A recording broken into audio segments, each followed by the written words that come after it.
Well, welcome to Family Hour. This is our continuing saga of the Qatsyr harvest. As I understand it, we have Leah and we have Kirk. We're not so sure about Kevin this evening. Well, he's there, sitting there in a very comfortable chair. I can see in front of the door, but we don't know if we have any audio with Kevin. Uh, so he might just be part of the audience this evening. But Kirk, you can hear us fine, correct? Yes, yes, sir. Okay, good. And Leah's here as well. All right, so we're going to commence where we left off the last time in Qatsyr harvest.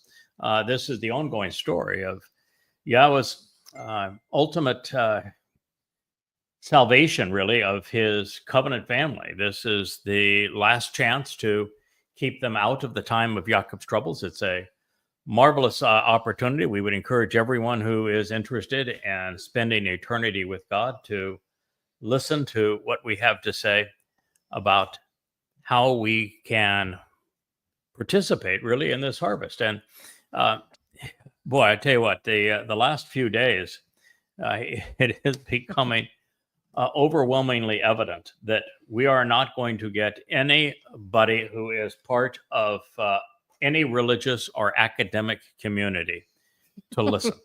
Well, when I've been posting a number of rebuttals to Christianity, because I think it really is amongst the most important things we've learned thus far, is that there was no Jesus Christ. It's not that the story of the Christian New Testament has its flaws and is wrong in certain places. It is wrong from beginning to end. The whole thing is a farce. There was no Jesus Christ. And the myth of Jesus Christ was created by Paul in 52 CE, and it was all based upon him counterfeiting the actual Messiah and the Son of God, though David. It wasn't that he pulled this character out of thin air. He just simply robbed the actual Messiah and Son of God. And because that wasn't enough for him to create this new religion with him as the primary apostle, he then stole a little bit here and there from Dionysus, like the dying and resurrecting God thing, and actually being a god. So he took a little of Dionysus and blended it with Dode, and he came up with his caricature of Jesus Christ. You would think that being able to prove that, which we do, would be transformational for people around the world. And you'd think even more so if you could show that, and we do, that Dode, who is David, 700 years before he arrived, told us the exact day he was going to fulfill Chag Matzah, Pesach Matzah and Bekurim.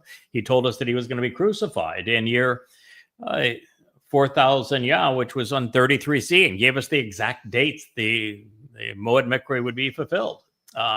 He told us exactly how crucifixion was going to kill almost 700 years before crucifixion even existed. Yeah. Yeah. What a feat. What a feat. Yeah. Yeah. God called him his beloved son 3 times. He called him his Messiah 3 times for the 3 lives that he was going to live. I mean, these are really extraordinary kinds of testimony, and nobody wants to listen to God. And they don't want to pay any attention to the prophets, the Psalms, to the Torah, and they want to believe a demon-possessed numbskull and Paul. And you just go, or Akiba, who had his own false Messiah. And it is a bit flabbergasting, I guess, to know that here in the nick of time, we have arrived at the greatest discovery in human history. And yet, rather than accept it and celebrate it and be appreciative for it and benefit from it, what we have is people coming onto our Facebook site or on X and just being obnoxious and belligerent. Because they love the lie. Oh, my. And one person said, oh, yeah, you're trying to pronounce the tetrahamagon. You think that you're the first person that knows how to pronounce it. Yep. As if the 4 vowels are somehow obscure and not pronounceable Mystical. anyplace else in the text. Yeah, they pretend like it's mystical. Oh God. Well, it's flabbergasting. And, on our Facebook page, because what we're trying to do is draw people's attention to the book so they can read, or to the show so they can listen. The last thing you want to have to do is to write a special book just for each inquiry, so that I'm not here to debate the people that say, well, you can't pronounce God's name, or that's going to quote from the New Testament and say, well, they're like the Pharisees and the Sadducees. One person even said that Dode had nothing to do with David. It was some other mystical character whose name doesn't appear anywhere. And you're just going, die. I'd pull out my hair if I had some.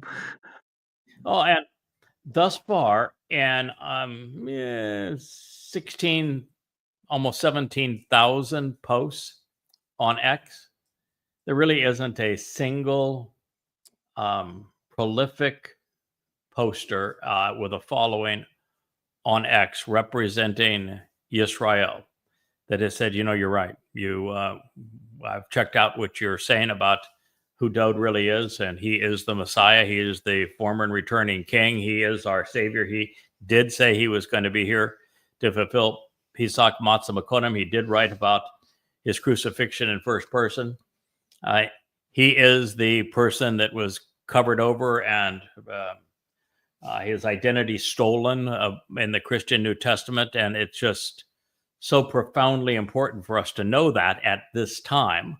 And oh, by the way, thank you for letting us know that it's going to be Donald Trump in America that's going to betray us and award a Fakistanian state that makes Israel indefensible. That puts us in a much stronger position. And appreciate knowing that we're only 11 months away from the time of Jacob's troubles, and that the Shabbat harvest is upcoming, so we can participate in it. I mean, not a single one. Imagine how Yeshaya felt. Yeah. Yeah, well, it's exactly how. Yeah, exactly. Well, no, it's not really true, because there are on X and on Facebook. Well, on X, we have, I think, 5,600 friends and followers on X, and of those, it's probably 10% who are actively engaged in communicating and part of these programs and communicating one way or another in a positive way. And on X, of the 1,600 and change, it's probably 100 that communicate and are there to support what we are saying and doing, and so now there's some overlap between those two. But let's say there's 500 people all total that are very active in support of this. That's 500 more than Yeshaya experienced, isn't it, when the doors to heaven was open? Yeah.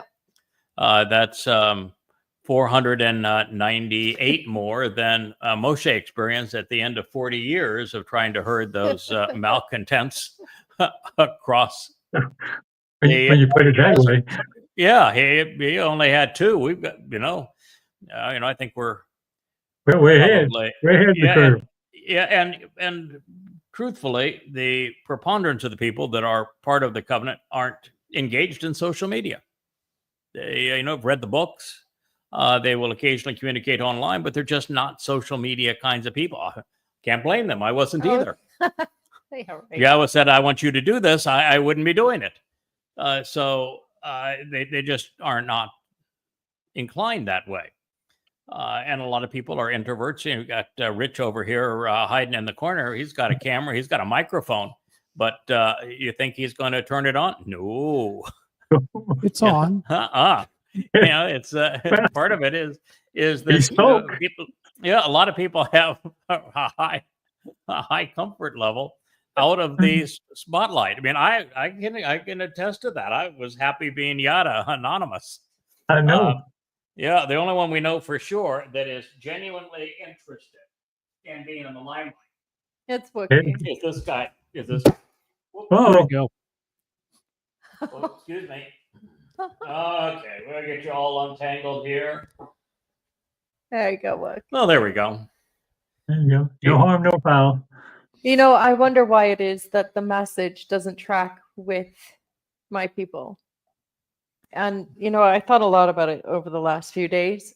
And I think it has a lot to do with the message has never tracked well among Yisrael or Yahud.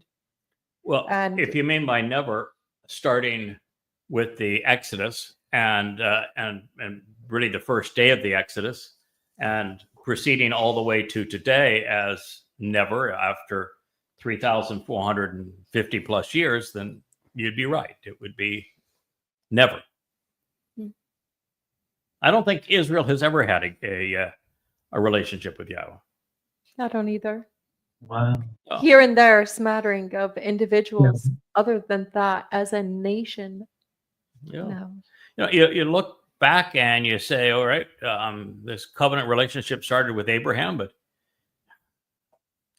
he wasn't exactly a man of the highest character, and he didn't do a whole lot that would indicate that he was even capable of having a high quality relationship with Yahweh. He couldn't even treat his own wife well. Mm-hmm. I'm not even sure he was good to his son. He just wasn't the kind of guy you'd say, well, that is a really tight, loving relationship. You go to Moshe, and the relationship at times was very good. At times it was very bad. Aaron, it was almost always bad. Miriam, terrible. Disaster. And then you go forward to Yosheb and Nun, and it was okay, but not. They didn't do as much as they forgot to do, almost as much as they did, if not more. And then you get to the point of the kings, and you look at the children of Israel. They want Saul to be their king. They want to be just like the Gentiles. That didn't work out very well for them. That was terrible. And then Dode takes over. This is God's choice, but the people didn't much care for Dode. I mean, he was a hero when he slayed the dragon, but then they allowed the king to chase after him. They, all but ran him away. And he finally becomes king. He wins some battles for them, takes over Jerusalem, takes the Temple Mount, builds the city of Dode. But then his own son rebels against him, and it's just one disappointment after another. The best relationship ever was with Dode, and it went straight downhill from there. A couple of kings here and there, a couple of moments here and there that they came back to Yahweh, but they were brief. So you would have to say since 1447 BCE, 3,400 and over 50 years ago, to today, maybe you've had 30 years all total, maybe 40 years of decent relationship. And so it's an ongoing struggle.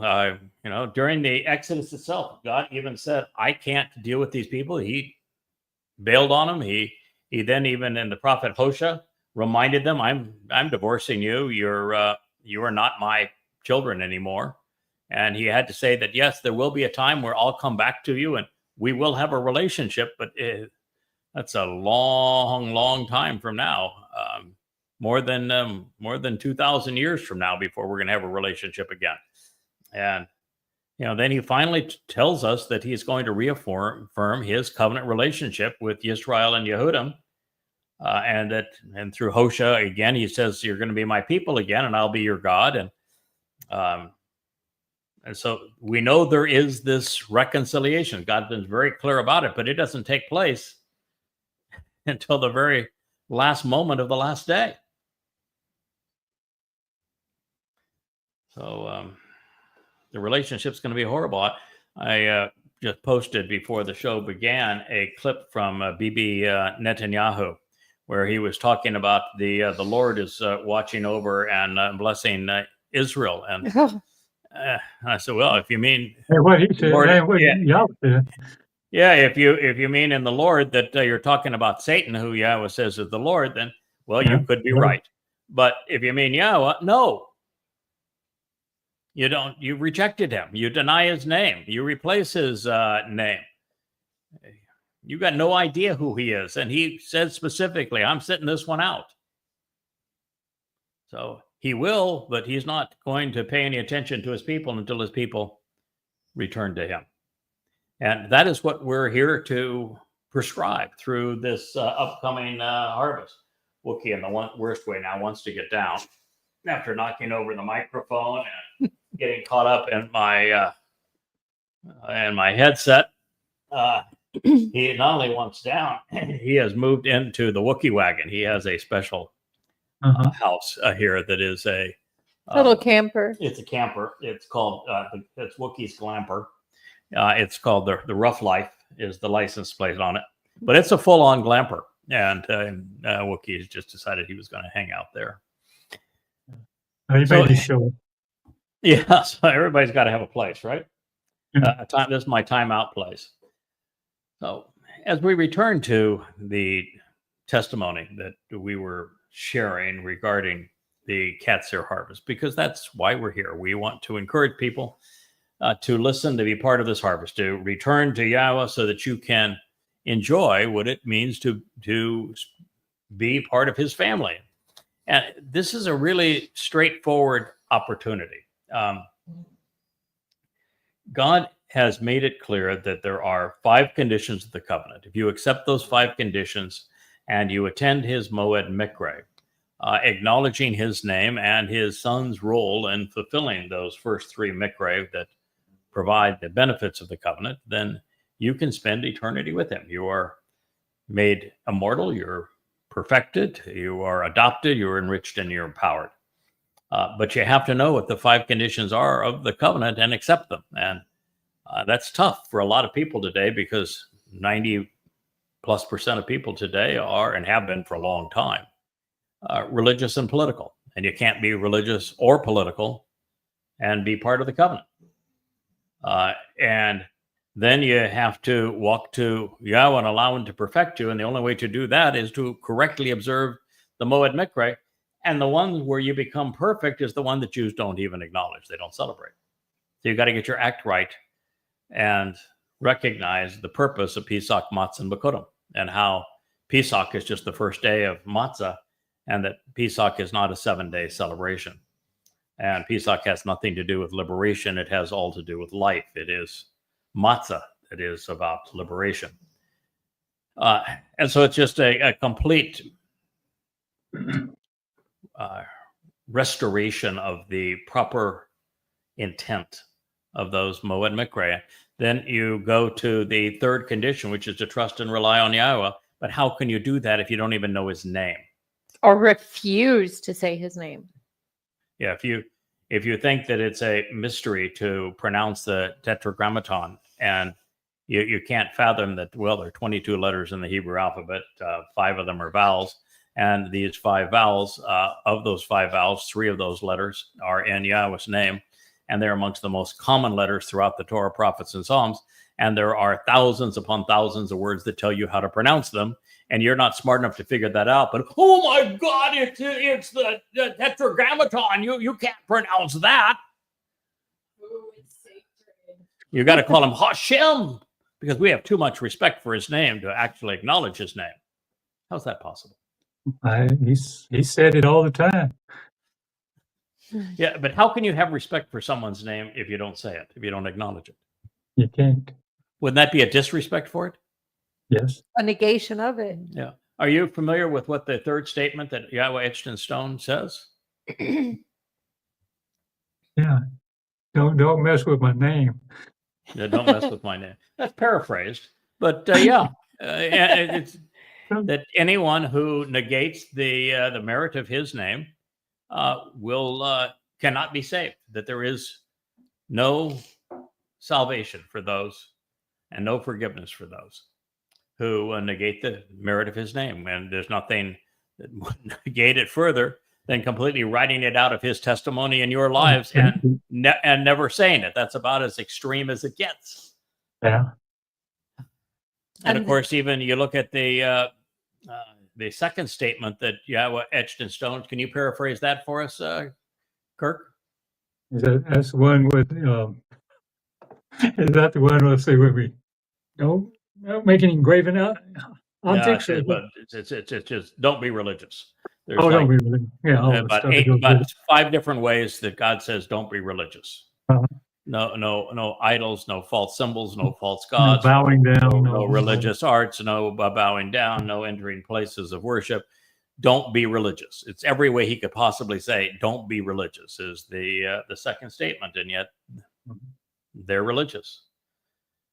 So, Leah, you need to have a talk with your people. Yeah, I've tried. Yeah, yeah. You know what? What? I came to the same conclusion Moshe did. Kill me now. Yeah, that's. There are times where it sounds tempting to say, "Okay, God, let's admit that this is impossible and let's move on." But that's God is convinced. In fact, He's seen the future, so somehow we prevail. But I don't know how we shake the insolence, but somehow we do. yeah, and the fact is that the attitude amongst Yehudim and Israelites towards God has actually worsened over time. Oh, yeah. And that's pretty hard to fathom since they were obnoxious during the Exodus. Now, I share all this because of the enormity of the problem it poses for Yahweh. There are 7 Moed Mikre, 4 beyond the 3 which have already been fulfilled. When Yahweh demonstrated the purpose of Pesach, Matzah, and Bakurim at the inception of the Exodus, which he did, from the crucibles of religious and political oppression. And then he explained them later in his Torah and Kara invitations.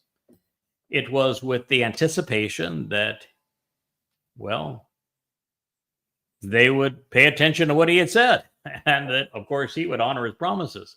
Similarly, when Dowd fulfilled the first 3 invitations to be called out and meet, told us exactly when he was going to do so, told us precisely how he was going to do so in first-person accounts, well, then you would have thought that when he showed up in year 4000 33 CE, that might have been somebody that noticed. And it was all to enable, because it is only based upon these, the fulfillment of Pesach, Matzah, and Bakurim, that we are prepared to capitalize on the Shabuah harvest.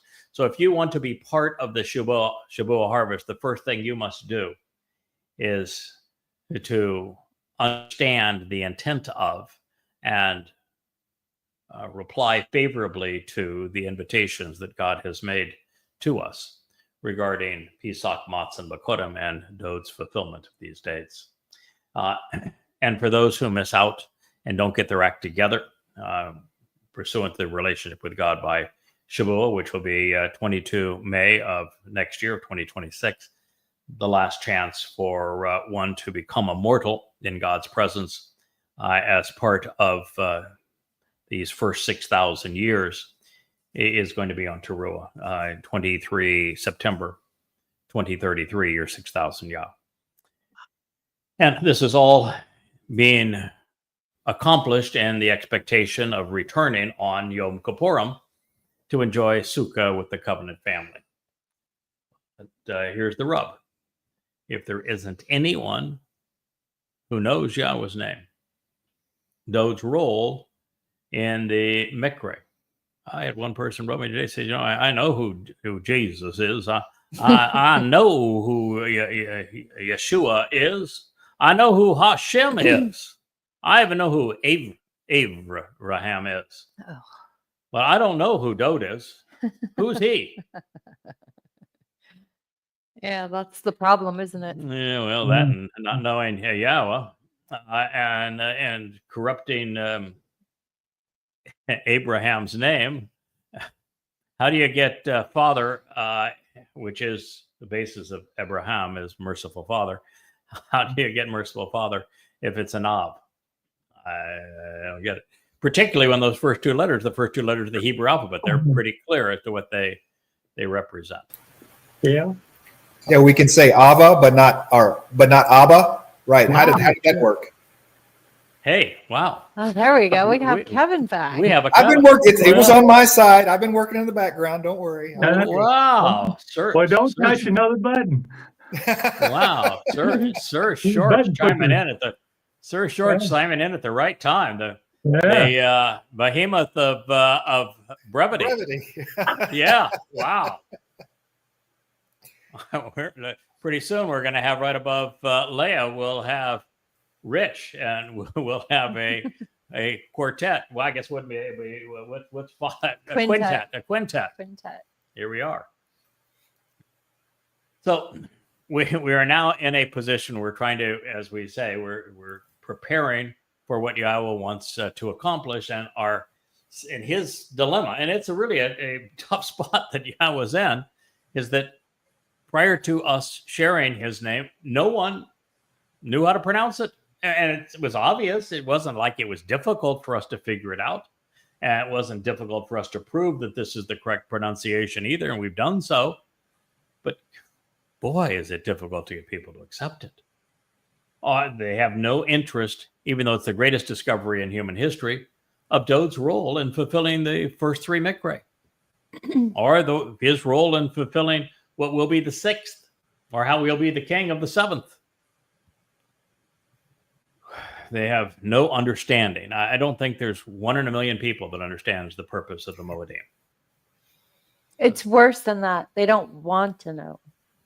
Oh yeah. No, I don't think they have an interest in knowing. No. They are so wrapped up in their culture or their beliefs or No. their belligerence. They're just insolent. That's my assessment. They're what now? They're just simply insolent. Yeah, well, they're insolent, all right. That is true. They've been rebellious, cantankerous, unappreciative, obnoxious, Arrogant. arrogant for a very long time. And we're not saying this to try to besmirch Jews. We're saying this to awaken Jews. Oh, no, this is a description. This is a fact. Every time I've witnessed to my people, I've been attacked Mm-hmm. ad hominem. Mm-hmm. It just degrades. You're not even a Jew. Mm-hmm. They question, oh, well, how do you know? And who's your rabbinical teacher? And it's just this circle, just this dog chasing its tail. And sometimes you just want to go and shoot it. It's doing nothing. Well, Moshe, and it's just Moshe suffering. Moshe had a slightly different approach. He said, just shoot me. Yeah. Get me out of here. Hit me out. I just don't get it. Like they don't want to see it. Yeah. And by the way, should you think that describing the Jews and their relationship with Yahweh, or lack thereof, in terms using obnoxious, belligerent, appalling, Those are his words. cantankerous. Yeah. The fact is, those are Yahweh's words. Yes. This is exactly how he describes you. And you should also our read the Torah. experience with you. And I am Yahud. This is my experience with you. I don't get it. And so that is why we're here. That's why it's such a tough job, and we're going to stick with this job. But my guess is that we will become very much like Moshe and Dod Bikav. After a while, you just can't take it anymore, and you go through the motions. You say, Oh no, baby, I got thick skin. You say, well, yeah, I've got thick skin too, but this is wearing. It's a tough audience when you give people the the most valuable possession in the universe, and you hand it to them on a silver platter, and you say, I want nothing from you. I don't even ask them like Trump. Trump said, I saved you, Ayatollah. How could you be so rude as not to thank President Trump for saving you? We don't even want any thanks. No acknowledgement necessary. We got no donate to us button. We're not running for public office. Our satisfaction will be to see you in eternity. So we're not asking for anything. We're just giving you the single greatest gift in the history of the universe, and you just as soon spit at us. Here's something I know. Yahweh was a gift to Israel. We spit in his face. Dod was a gift to Israel. Mm-hmm. We spit in his face. Yes, you did. The man sitting over there named Yada, Mm-hmm. Yahweh calls him our gift. Mm-hmm. What do you expect's going to happen to you, sir? Well, we experience it every day. They spit in his face. Yeah. At least we're consistent.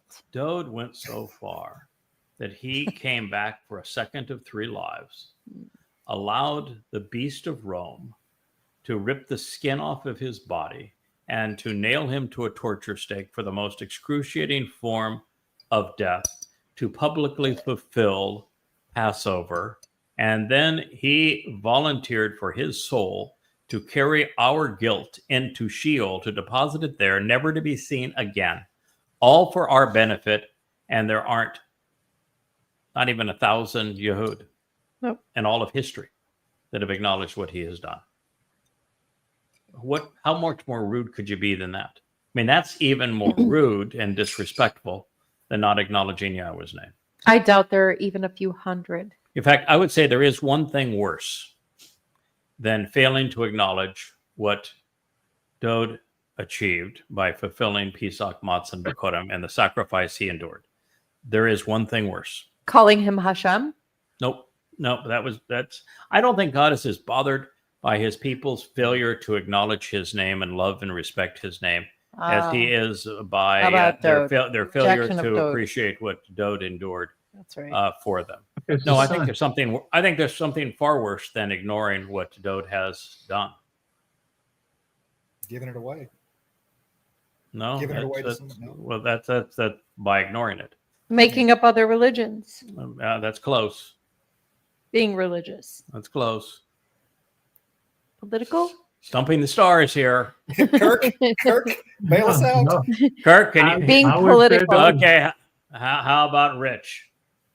What's the worst thing that Jews have ever done in this regard in terms of irritating God? There's so Boy, many. We've got them all stopped. Negating his name. No, We're that's not getting probably paid for this show.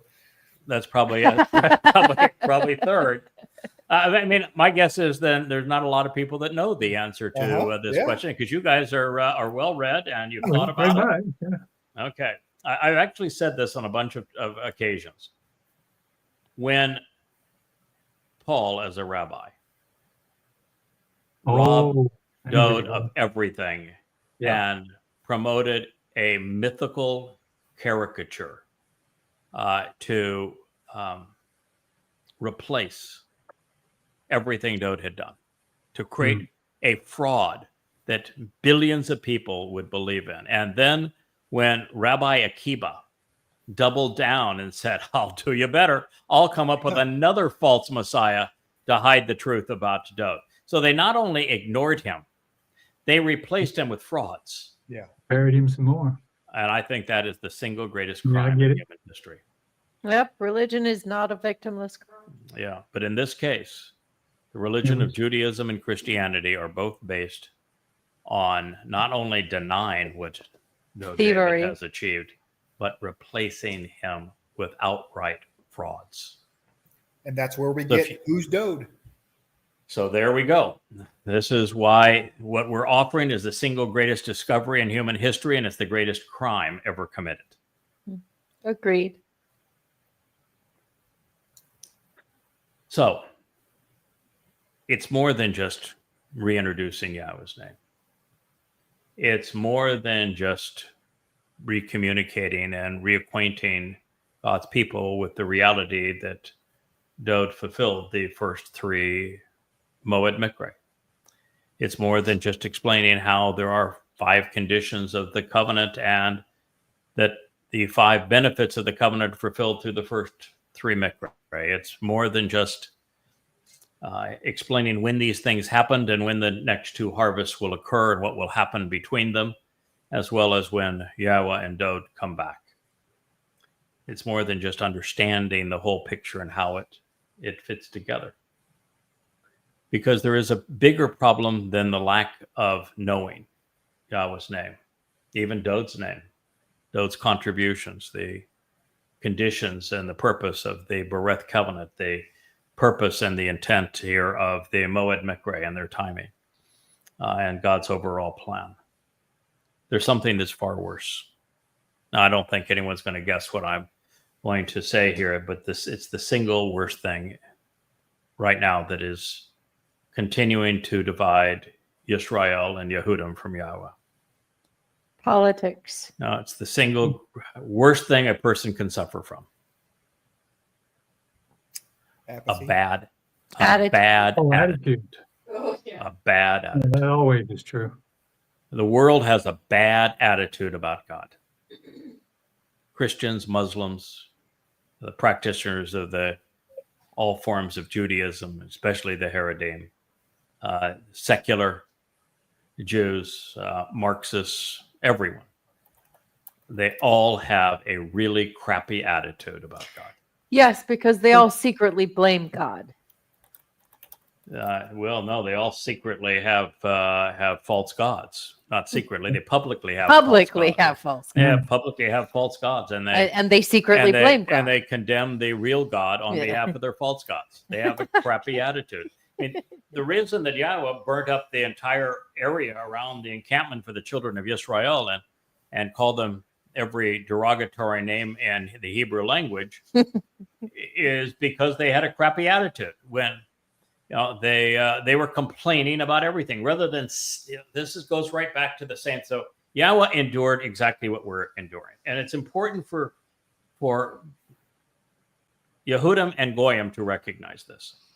Yeah, we're professional complainers. Yes, the problem during the Exodus was that the appropriate attitude was to say, Yahweh, thank you for freeing us from being slaves in Mitzrayim. Thank you for saving us from what was a genocidal situation and apartheid. We were being abused badly, and we were being murdered. Thank you for saving us. That you went way out of your way to free us from that, and we're grateful. And not only did you free us from us, you had the rank and file of the Mitzri, the Egyptians, give us gifts of everything from sheep to utensils to valuables and gold and foodstuffs and culinary items, and it was nice to send us off like that. And then when the Egyptian army came after us again, and we were facing the sea and on Nuiba Beach, and boy, it looked really bleak, and we got kind of iffy about the whole thing. And you magnificently you parted the sea, and we were able to walk across. And wasn't that glorious? But not only was that glorious, but as we got to the other side, you released the waters again, and that regiment sent out from Pharaoh drowned, and we were safe on the other side. And then you provided us water when we got there, and we saw the brilliance of your presence on the top of the mountain, and we witnessed Moshe, our leader, go up there and come back, and he was just glowing. And then you shared these 10 statements with us, and you were kind enough to teach us a lesson as to how deadly religion is very early on, so we would understand, because we were obnoxious when we built that golden calf. We're sorry we did that, but you didn't give up on the rest of us, and here we are. And boy, what a thrill it was when you came down off that mountain and stood beside Moshe and said, "Here's my guy," and your beautiful light and your booming voice, and here you were speaking to us. You taught us all about the covenant and our past, and about Father Abraham and Jacob and Yishak, and told us the creation story and the story of the flood. What marvelous insights you've shared with us, and we are so lucky and fortunate that you cared for us in this way. And now we know you're taking us to the promised land, a land flowing with milk and honey, and that we're going to be your children, and you are our God, and we are the most blessed people on the earth. Thank you, Yahweh. I don't read that anywhere. Okay. No. So there's one time where Israel has the right attitude. And that is the Song of the Sea. Well, yeah. After that, Well, there was a moment. It was a moment. They had a really lousy attitude on one side on Nuiba Beach, and said, you took us out here to die. We might as well just go back. They're all going to kill us. What a stupid move this was. And when they got to the other side, there was the Song of the Sea, and that was beautiful. It was. I don't know if it lasted 15 minutes or 20 minutes, but it's a lovely song. Yeah. Clearly, it didn't stick because on the men's side, it was Moshe leading them, and he had a meltdown and quit. And on the women's side, it was Miriam, and she went full McGillicuddy. I mean, she went and went rebellious. She went full leprosy. But it's a good point, Leah. There was 15 minutes there. Yeah. So I stand corrected. A very brief moment. I stand corrected. It's 15 minutes. This is your 15 minutes of bliss. 15 minutes of fame. Yep, right there. But there wasn't that attitude. And there's never been that attitude. And that's the problem that Jews have today. They don't have that attitude. Their attitude stinks. They rather rely on the IDF. They want to praise the IDF for their great suicidal mission into Iran, or the absolute failures on 10/7 and then making a bad situation in Gaza worse. Oh, yes. And if you tell them any difference, you're obviously anti-Semitic. Let me tell you something. Their attitude stinks to high heaven. Well, it's horrible. That's why Yahweh said, I'm fumigating the joint and I'm leaving here. It's pretty simple, Israel. We're not trying to rag on you. We love you. Yes, we love you. Yahweh loves you. We want to get your attention because, unfortunately, even though, we're doing our best to love you and we're devoted to you, is probably a better term. We're devoted to you. You really are making yourself unlovable right now. And you have for a long time. So while Father and Son explained what was going to occur 7 to 14 centuries before any of it actually transpired, since Yisrael was lost and Yehudim weren't listening, there would be no beneficiaries. And there isn't much point in harvesting an empty field or attending a family reunion without a family. And even with all of the naysayers out there, bottom line, if Yahweh didn't approach me 24 years ago and we start this collaboration, no one would know his name. No one would know that there was no Jesus. No one would know that that star of Dod is complete farce and it's tied to a false Messiah, and that the very conception of rabbinic Judaism was a man who lied about a false Messiah and created this hellish legacy of Palestine. And because of the diaspora, put Jews in shuttles and brought on the Holocaust. That's the founder of Judaism. They wouldn't know that Paul was a complete fraud, that the Christian New Testament is a farce from beginning to end. They wouldn't know that the Talmud is not Torah and it has no correlation whatsoever to Yahweh. They would not know that the Son of God and the Messiah, our former and returning King, is Dod. They would not know that it is Dod who is our Savior and fulfilled Pesach, Matzah, Makodim. They wouldn't even know that it occurred in 33 CE or what the implications were for 2033, 40 Yobel thereafter. There wouldn't be a single person who would avail themselves of the Shavuot harvest or of the Teruah harvest. Not one person on earth. And if there's no one to do those things, there wouldn't be a remnant of Yisrael, nor even a red heifer to perfect them. And so there would be no homecoming because there'd be no one to come home to. And that's why in the last line of the last prophet, Malachi, Yahweh says, if it wasn't for this witness, I would come and destroy the earth. So there's a lot at stake. And beyond the salvation, really, of planet Earth and of life on it as we know it, there's something that should matter to all of you even more. Your own soul. Yeah. There's no way to prolong the existence of your soul apart from this message we're delivering from Yahweh. The best you can hope for, if you do not embrace Yahweh's name, Dod as your Messiah and King and Savior, understand the Bereth and the Mikre. The best you can hope for is for your soul to be extinguished at the end of your mortal life. That's the best you can hope for.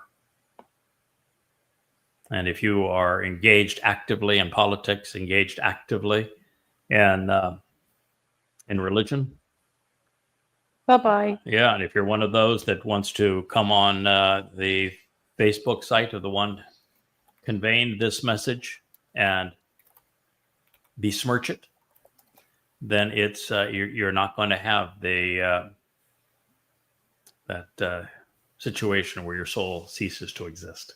Or Is it- those who say, I too I can too speak God. for God. Yeah, you're going to go to Sheol. Yeah. You're going to go to Sheol, a place of eternal separation, because there has to be a consequence for those things. So, Father and Son have done their best to explain what's going to happen. But without anyone listening, there is an empty field. There is a reunion without a family. And even worse, with the chosen people having chosen to go it alone, well, they're not faring very well. You know, if that war with Iran hadn't been ended when it was, I'm not sure that Israel would have survived 2 more months. No way. No. I mean, Not a sometimes people chance. don't. And, you know, this notion that Israel accomplished something by postponing Iran's nuclear program, nothing can be further from the truth. They assured it. I understand. And there were so many negative consequences of what happened as a result of that it's almost unfathomable that the Jews are pounding their chest and thinking that they prevailed. But it is what it is, as they say. And you know, they're still proud of the pictures that they have of blowing up things in Gaza and saying, "There you go. This is what victory looks like." No, it's what suicide looks like. That's what destruction looks like. You know. You cannot fight an ideology with bullets and bombs. Can't. You know, the first time you said that, I was so struck by it that I literally stood up and it just let it wash over me. It is absolute truth. Yeah. You can throw whatever you want at it. It won't matter. Correct. You have to fight religion's ideology Right. With words. with words. Yep, you have to wield words wisely if you're going to defeat a religious foe, and the foe that has battled Israel for the past 1,400 years, even before there was a nation of it. Well, not before there was a nation of Israel, but before it was reformed, reconstituted, but has sought to annihilate Jews, is Islam. And until you recognize that your enemy is Islam and learn how to fight a religion, wielding words intelligently, you're going to continue to lose. And you know, I've posted, I'm getting a lot of flack for it, but I posted pictures of the destruction of Gaza. And I said that because of the asymmetrical difference and the number of Jews that were tortured and killed on October 7th, which Israel did a miserable job of communicating what actually happened. Like I was asked today, how many children were born or burned alive? And the answer is, I don't know. No one knows. Actually, no one knows. True. The scholastic studies, the journalistic studies, the IDF studies have come up with 0. There's been independent studies where just individuals have culled together all of the pictures and all the images, and some of them will say, you know, up to 8 or 10 were burnt. We don't know how many were burnt alive. We just don't know. And the fact that we don't know is the ultimate shame, because if you wanted to be able to justify a harsh response, then what you had to do is to justify it, and they didn't do it. They just didn't do it. It did a miserable job of conveying the extent of the carnage. And when you deal with 1,200 dead, and many of those, by the way, were killed in friendly fire, which, you know, happens a lot in chaotic situations like this. Most of them died and were abducted because the IDF utterly failed on the state, which is a criminal. for that to have happened. But when you look at those and the ones that were abducted, take 1,500 people. But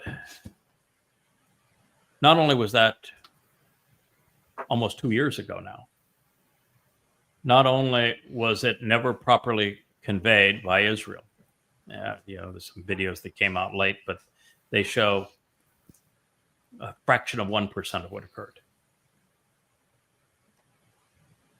Israel has completely destroyed the community and homes of what was 2.2 million people. Have no place to live. Now, was it justified? Yes. Based upon the savagery of what happened? Yes. Was it right? Absolutely not. And the ensuing war, I understand that Israel's tried to be careful, but at the very least, 30, 40, 50,000 people have died. You can't kill 50,000 people, even if you're trying to be careful, to avenge the deaths of 1,200. When you do those kinds of things and you gloat about it, the world's going to get pissed off, and it is. You might as well just have shot yourself in the head.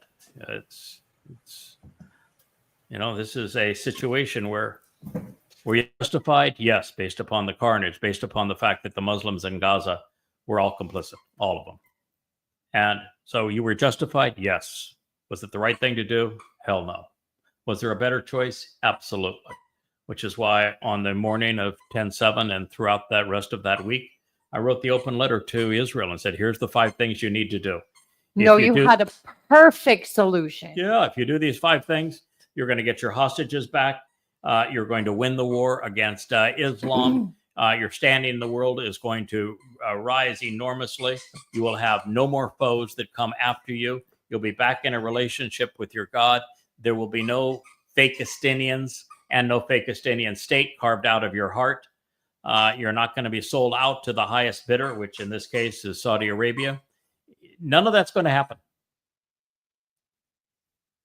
And your fallen are going to be honored and esteemed, and their lives are going to matter. Here's the plan. Israel not only didn't do it, it did exactly what I foretold Israel was going to do, and it turned out exactly as I said it would, that you're going to invade Gaza, you're going to turn the world against you, and at the end, you're going to find out that by attacking a symptom as opposed to the root cause of the problem, Islam, you're going to manufacture 2 jihadists for every one you kill. And that's here we are today. And that's where you are today. And when I say it to you, I don't get, well, maybe 1 out of every 100 Jews will say you're right. But then they'll still say, so, and give me a quick synopsis, the nutshell version. What would you have done? No. That's like telling God, I don't have time for you, God. I mean, a busy life, busy schedule. The Torah, that's long. And, the prophets, it's just too much for me to have to process. You're tedious. Yeah, just too tedious. So I want the Cliff Notes version. In fact, I didn't want that. Just give me the 2 or 3 things I need to know and do, and make it short little sentences, because we're in the kind of the soundbite mode today. We're into texting. Well, again, if you post something on X and it's more than like 10 words long, no one's going to read it anyway. So convey what you need to convey, but you got 8 words. Imagine telling God that. Mhm. Well, as the master of brevity up there, you might be able to do it, Kevin. The joke is for us is that Kevin, I call him Sir Shorts, knighted him because he turns these longer programs into 2 to 15-minute short programs with a narrative underneath them and lots of effects, and makes me actually look pretty intelligent, which is a miracle in itself.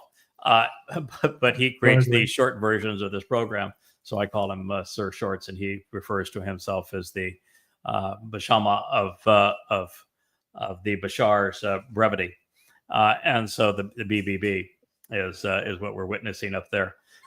And you did a very nice illustration of him, Kirk. I appreciate that you captured him. I thought the one that you did of me probably was the most insightful I've ever seen. You know, somebody, and you can see it on the site if you're interested. It may not mean anything to anybody but me, but you know, I can look at that picture and see the foreground, the background, the eyes, the expression, and it just speaks to me. It tells me this is who we are. This is the job. This is where we've come from.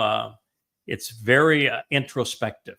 It's somebody who is steely-eyed and committed, but deeply engrossed in thought, that wants to be very careful of what he says next, and knows the weight of the mission that he's been asked to participate in. That's the way that I see that illustration. And I think sometimes in an illustration, you can convey far more than you can in real life or a picture. Perhaps. I always thought that way. Yeah.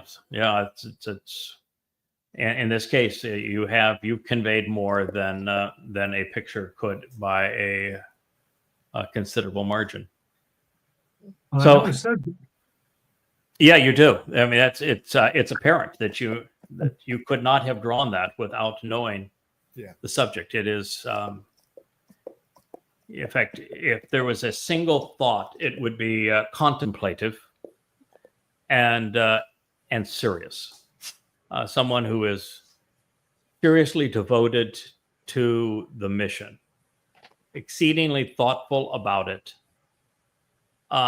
is very content and comfortable with who he is and his relationship with Yahweh in the process, but also absolutely cognizant of the enormity of the challenge. That's the expression that I see when I look at that. Was any of that something you tried to convey? actually, all of the above. Yeah, I thought so. It just doesn't happen by I'll accident. send it to you soon too. You can. A picture's worth 1,000 words. It's the only way Kurt can keep up with you. Yes. Yeah. I can't type fast enough. Yeah. This was an illustration as opposed to a picture, which is what makes it so much more revealing by somebody that we've come to know each other very well over the last 18 years. Yeah.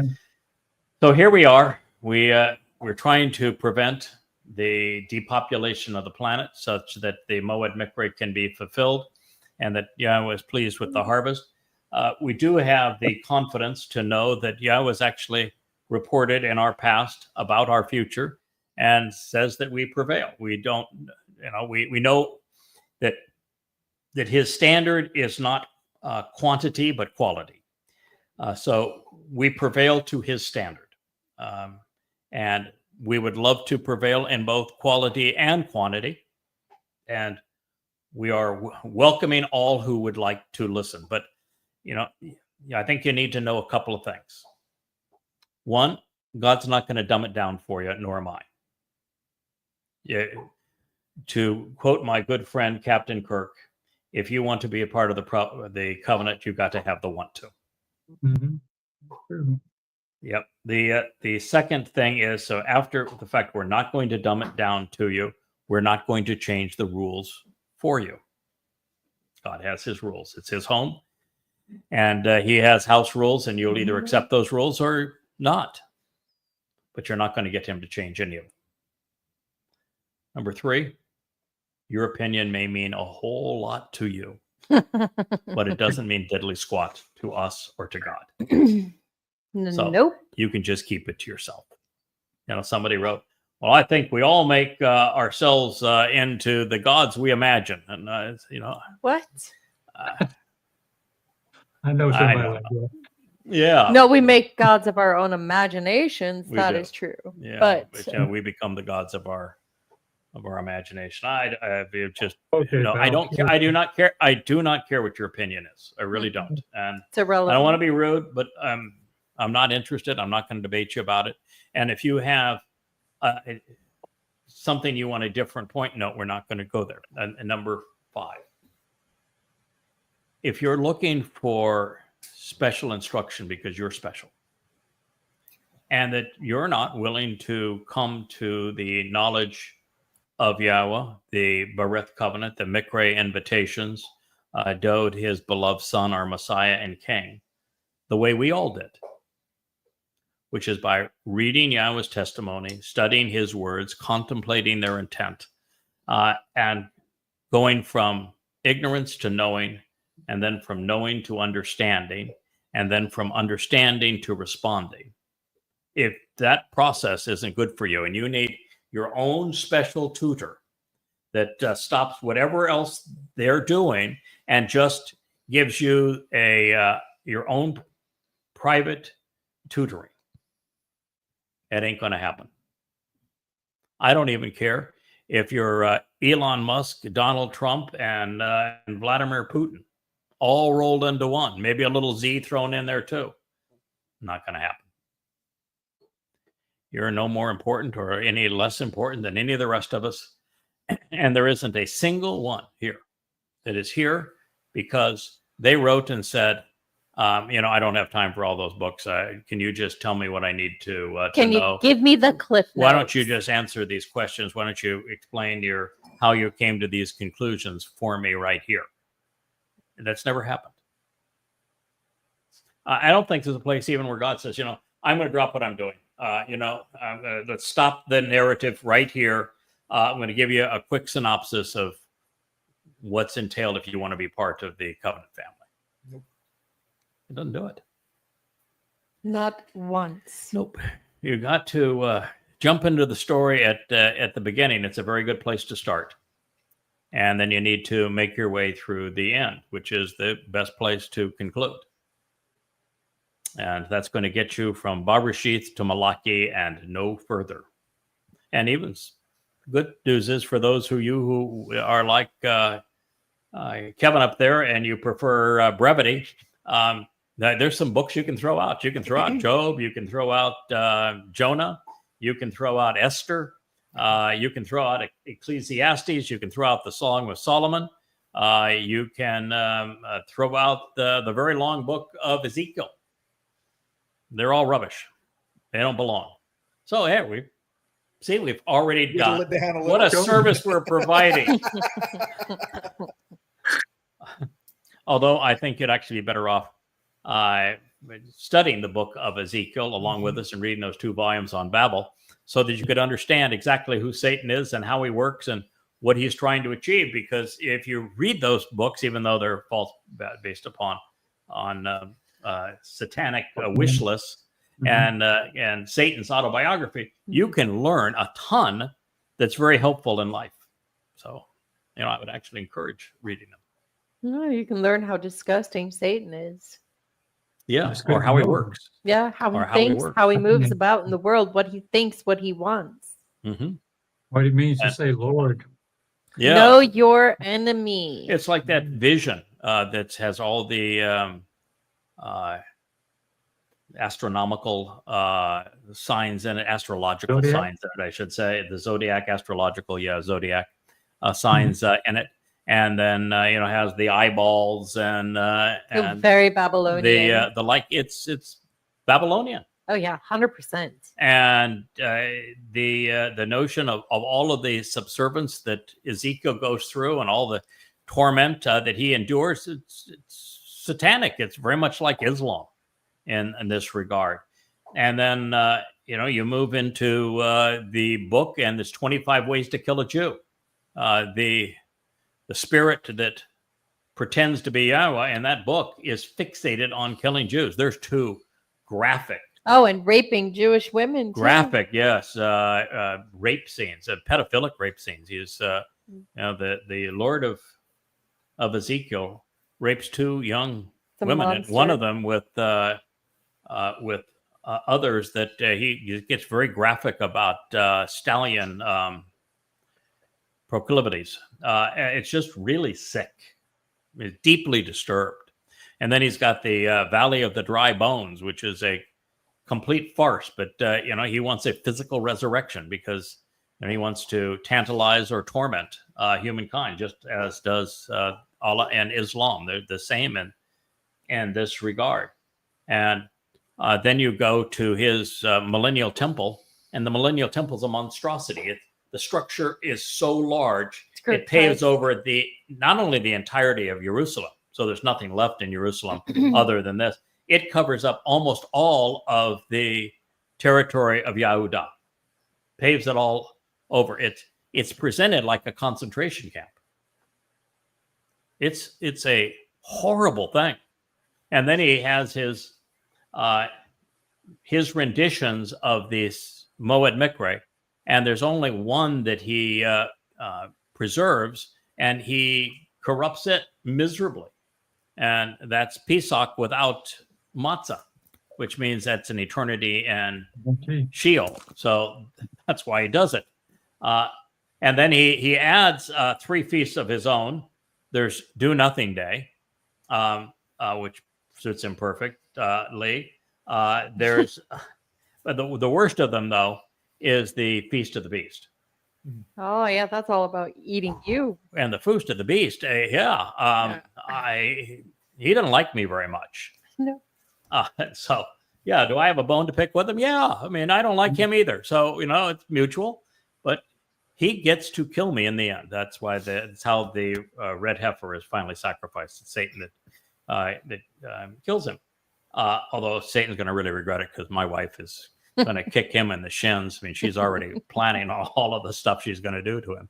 And she can do whatever she wants after he kills me.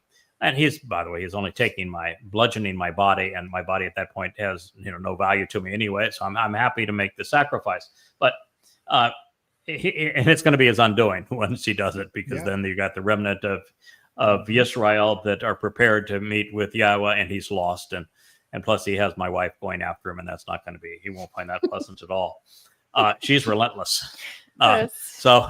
But he actually celebrates eating my flesh and drinking my blood. And so that is the Feast of the Beast Day.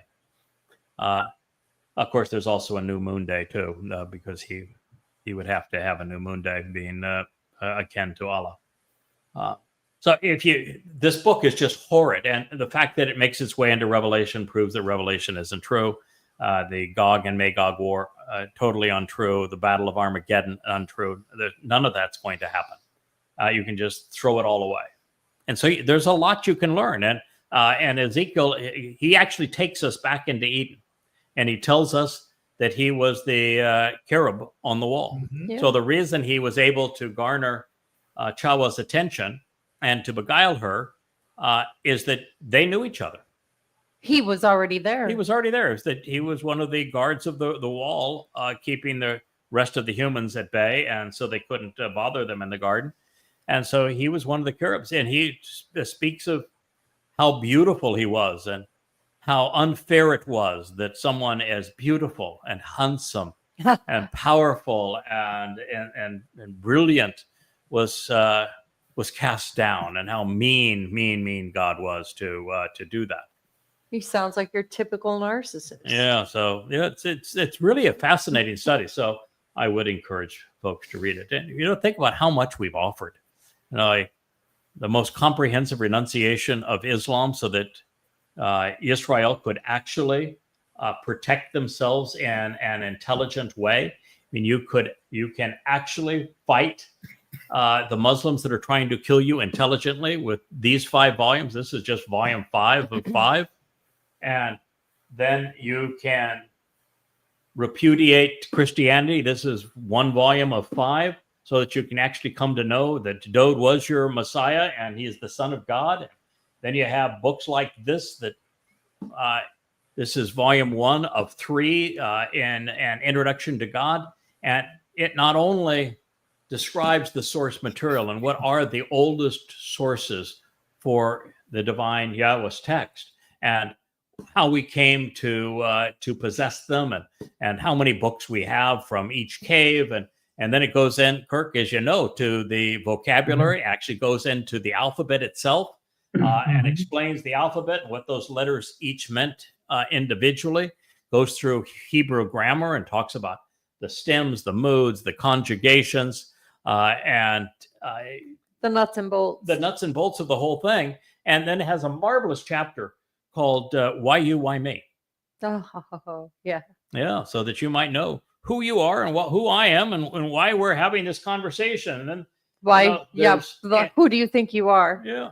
And this series, Yada Yada series, there's 8 volumes here, and you're going to read the most interesting portrayal I think ever written on creation, that actually puts creation in the context of science and shows that every aspect of it, including the timing, is consistent with what we know scientifically.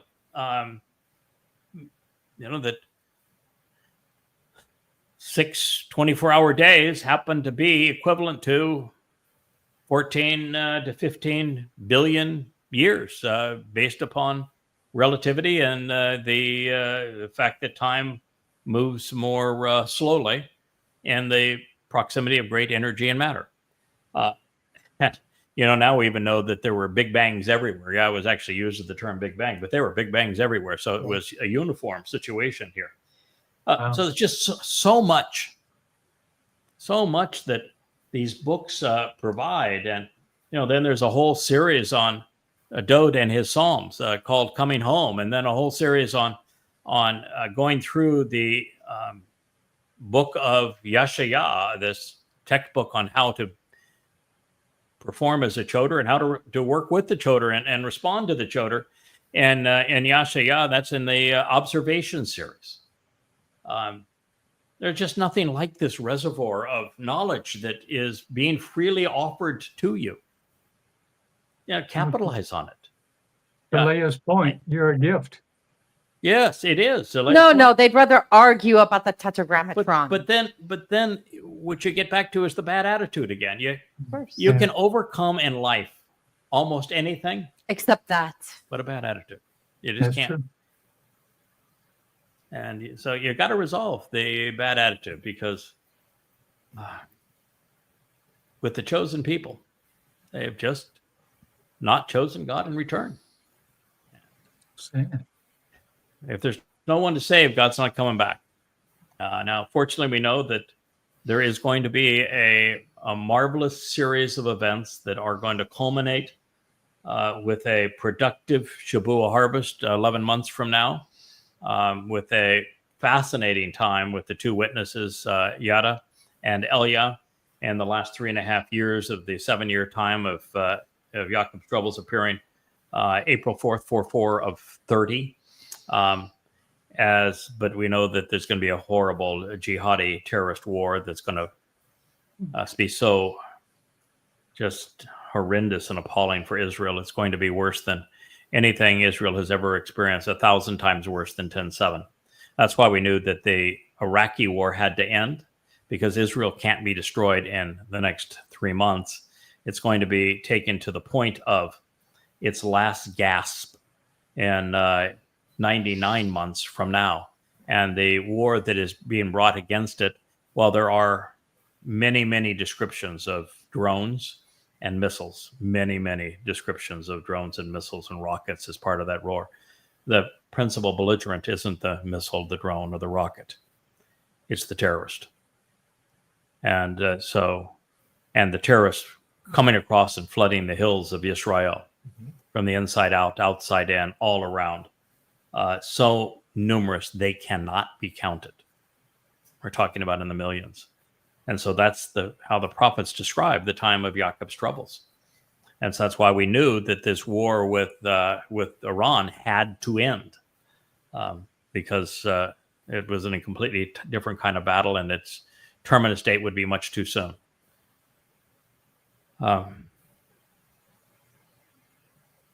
So all we can say is, please take the time to read. And drop the attitude. Yeah, and drop the attitude. Take the time to read.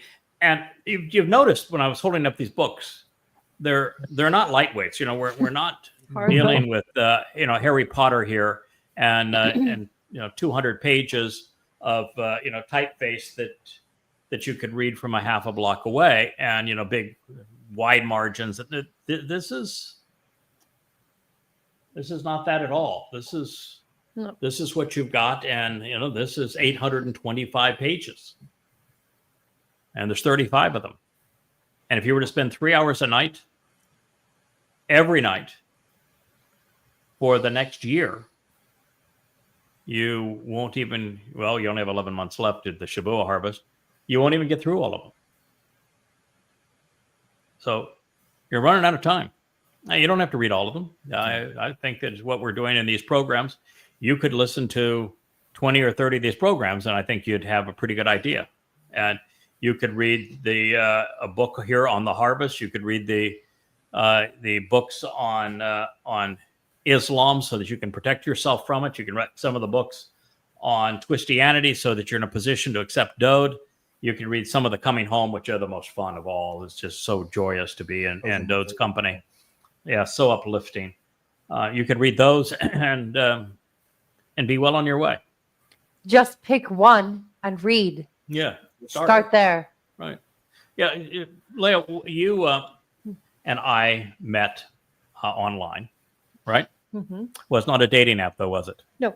Well, it was a dating. Well, it was kind of a dating app, Y'all was dating her. but it was because Yahweh wants his bride back, and so it was a dating app between Yahweh and Yisrael.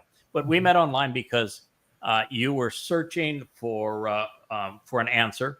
Yes, I was searching for the good woman. Yeah, I was searching for a good woman, and I didn't know who she was, and there had seemed to be a theme throughout Dode's Mizmor of the evil woman, the whore, and the good woman, and I wondered what that was all about. And so you Google it. Yeah. And when I you did. Google it, because I have written more voluminously about most everything Yahweh had to say, I spoke of Yahweh's affinity for women. The Yes. fact that Ruach happens to be a feminine noun, the word for spirit, that covenant is a feminine noun, the Hebrew word for the family relationship that Yahweh intends to form with us. Torah, his teaching and guidance is feminine. And so I explained, and then one of the most wonderful people in God's story happens to be Sarah. Ruth is delightful. You have an affinity for Ruth. We all love Deborah. And so I'd written a lot about these women. When researching through rabbinical works, because of course I'm supposed to trust my people, right? They're sages. All I found was an extreme hatred of women, an erasure of women, a dehumanization of women. Shave your hair, put a wig on, and have a bunch of babies, and do everything your husband tells you. When you were mocking the rabbis, I think it was your mother that said, maybe you need to have a meeting with the rabbis and see if you can get this resolved. And you did. You were a young teenager, right, at the time? I was about 19. You were how old? Around 19. 19. Yeah. And that was when you went to meet with the rabbi to see if you could resolve your conflict with the rabbis in Judaism. And did he try to stimulate your mind? No, he tried to stick his hand up my skirt. There they are. We are here to answer questions. So when you Googled, And I ran out of the room. searching for Thank you. answers as to who this woman was, the good woman, and the whore of Babylon. Even back then, this was 18 years ago. No, more than that. I don't think much more than 18 years ago. Could have been a little bit. Yes. I've only been at it for 24, so but let's say it was 18, 19 years ago, about as far back as Kirk. You go back about that far as well. Yeah. At the time, I think I probably had done 5,000 radio shows, maybe a little more, and I had written probably 6 to 8 books. Yeah.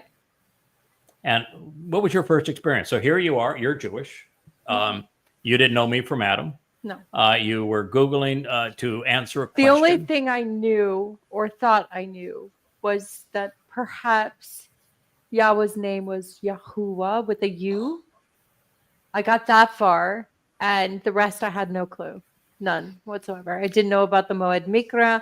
I knew that there was a problem with the name throughout the book. It's very clear. It's a pattern. Other than that, no, I did. But when I found your work, juxtaposing against what the rabbis had to say, and you also give the work. See, the rabbis don't do that. They just make their essays about mental masturbation, and they don't show their work. They don't tell you Right. what the word is that they're trying to interpretate. They give no reasons. You, on the other hand, were very transparent. You showed your work, the English, the Hebrew. So if I wanted to check, it was all there. I was able to do that. And that for me was, although it was difficult, it's coming from somebody outside the family, the tribe. He's our goy. Yeah, but yeah, he's our guy. But Very good. researching it and seeing for myself, very hands-on, that the translations are not correct. They're misleading, and purposefully misleading. I devoured your books. I started them, and they were very gripping. I couldn't put them down. I don't think I ate or slept or like took showers until I was done with them. I'm a completist. I have to finish. So I devoured them. And part It's of the that, most riveting information. And it is so grounded in logic. It's devoid of religious garbage. It's not offensive to your senses because there's no manipulation in it. yeah. So no religion in it, which was appealing to you. Very. And the fact that I was completely open. I put every card on face up on Very the transparent. table, Yes. totally transparent. And I said, I want you to verify these things for yourself. I'm going to give you the word that is in the text. I want you to look up this word, and I want you to look up every word initially to the point where you've looked up so many words, and every one of them is correctly translated here in these amplified translations. And after a while, you're going to get a confidence level that, if you've looked up 500 to 1,000 words and they were all accurately translated, even though those translations are so different than everyone else's, after a while, you're going to say, well, yeah, he's right. That's what you did, Kirk. You looked up every word. Absolutely. All those And- shows. Yeah, and I think it is people who I love to learn, and people who love to learn do tend to love Torah because there's so many connections to make within the Torah. It is an endless story. You could just dive right in and stay there. And when you start reading these books, one of the things you quickly find is that we're learning together. And every time that I learn something, I'm immediately making the connections to share it. And there's great passion and enthusiasm with all of it. Well, that's the one thing. If because I love to learn, I've been around a lot of teachers, and I know one thing quietly is if a teacher is not willing to be taught by a student, they're not a good teacher. And you're absolutely willing and open and encourage it. So there was that. Now, you have to be a good student before you can be a good teacher. Yep. And to be a good teacher, I think you have to do the thing that is so uncommon today. Lots of scholars, for example, know a lot of things, but almost nobody today has the skill set that is required to understand. Yeah. Understanding is a very different situation than knowing. You have to make the proper connections. You have to look for common denominators, consistent threads, and then apply a bit of statistical analysis and probability and deduce conclusions from the evidence that are reasoned and thoughtful and consistent. And that's the skill set I think that these books bring that no one else has previously done, is that the goal isn't just to make the reader aware of what is true and what isn't true, but to take the reader one step further and to help them understand by making the connections to expand their comprehension. Because when you understand something, you own it. Mhm. It's empowering, it's enriching, it's emboldening. Once you understand, you have total confidence. Yeah, you own it. Yeah. It is a wellspring of great power and influence. And nothing is more vital in our world, nor rare, than understanding. It's so sad about today's generation, because people don't exercise good judgment. If you can't exercise good judgment, and to become discerning and rational, then you can never go to understanding. You're going to be swallowed up in a sea of senseless opinions. That's why there's so many Marxist Muslims out there and Magites. They're just unable to perceive the idiocy of their positions. And they tend to love those cults of one. Yeah. They love it. So it's not just now that the material is scrubbed of the religious terminology and even the religious interpretations, because I remove all the Masorite diacritical markings and just go back to the original text and use the letters themselves.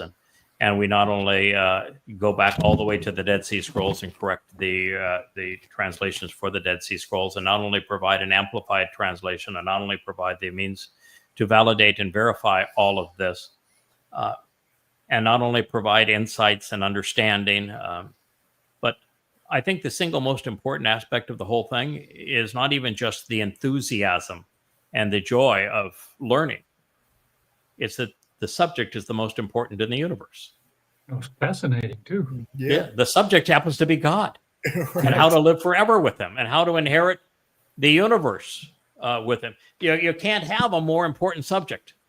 Never get tired of talking Torah, ever. No, ever. Never. Or of getting to know Yahweh better, of enjoying what he's offering, appreciating what he's expecting in return, of knowing that by working alongside him and with him, we bring great joy to our Creator, and he's the first to appreciate it. He's really, exceedingly fun to be around and to work alongside, and so it's not just that this is a completely different way to present information. It's that when you're dealing with this kind of thing, this subject, the bold there, those are words that were conveyed by God himself to you so that you might know him, come to respect him, come to love him, come to appreciate his name, his son, answer his invitations to meet with him 7 times a year, and know why you're there, to value his covenant family as much as he does. And, this is what has brought all of us together. It's a celebration of our life with Yahweh, and we're here to offer it to you. Yeah. I mean, it's true that we do have fun when we're together. Right. This is an enjoyable time. And, for those of you who are on Facebook, for example, and I think there is a similar situation on X and on YouTube, but there is a community. And by the time this program is over, there'll be some 250 shared comments and insights and support from the covenant family that's a part of this. And so it is the ultimate family, the family of God. And, Cool. we have all, including God, gone through very difficult situations with other people and with family members. There's probably not even a fraction of 1% of families that aren't broken on multiple levels. So true. And Yahweh's had his family, the covenant family, broken on all possible levels for a very long time. He is an expert on fractured families. But when you're with Yahweh in the covenant, it's a perfect relationship. He's the perfect dad. You know, he doesn't want to be worshipped. Doesn't ask you to pray to him. Doesn't ask you to make any donations to him. Never asks you to get down on your knees. And he doesn't want you to lift him up in praise. No. He doesn't want you to bob at a wall that Herod built. No. Oh, He doesn't even ask you to believe him. You're proof. His interest is spending time together so that you get to know him. And then he wants to lift you up, to raise you, to protect you, to nourish you, to guide you, to teach you, to share marvelous moments together. Yes, and if you're a Jewish woman, he wants to lift you up. He doesn't want to shave your head and put a wig on you and put a garbage all the way to your ankles. That's not your purpose as a woman. No, God. It's one of the sad things about religion is that, and religions of Christianity, Judaism, and Islam, they want to put women in outfits that go from here, down to their ankle, and even worse in Islam, but in terrible in Judaism, a married woman has to shave her head, and certain outfits that she has to wear, and you go into a synagogue and they're separate. The women can't be around the men. Not separate. They're told segregated. Segregated. The women are told that they're not supposed to learn Torah. The rabbis mock them. It's in Christianity, Paul says husbands lord over. They own, they're masters of their wives. It's really a horrible connotation. In Islam, women have absolutely no rights. They have less rights than a domesticated animal has in a Western culture. An Orthodox Jew, man will begin every day and say, "Thank God I'm not a woman." Yahweh has a very different view. Yahweh actually thinks sexuality is a wonderful design. He came up with the design himself. He's quite pleased with it, and he never. Here's Dode, his favorite person. He had 8 wives and 10 concubines, and not once did Yahweh say, you'd have been better off with 16 rather than 18. Or never suggests that any of those who are close to him should have one person and one special person to death do you part. No. In fact, if your relationship's not happy, Yahweh has a really simple answer. Write her a letter. Write her a letter. Write her a letter. Yeah. No angst about all of this. And at no time does he say that a woman needs to be dressed modestly or from ankle to neck. To the neck. Yeah, Adam and Chava, what were they wearing in the garden? Not a thing. Nada. Nothing. And and they were what? Unashamed. Yeah, that's correct. Because there is no shame in nudity or sexuality. God has no issue. This whole religion, frustration with fornication in Christianity, for example, or you stone a woman if she kisses a boy before she's becomes the man's slave. No, that is not the God of the Torah teaching. He wants us to enjoy life, to celebrate life. His issues on sexuality are don't do the lammy.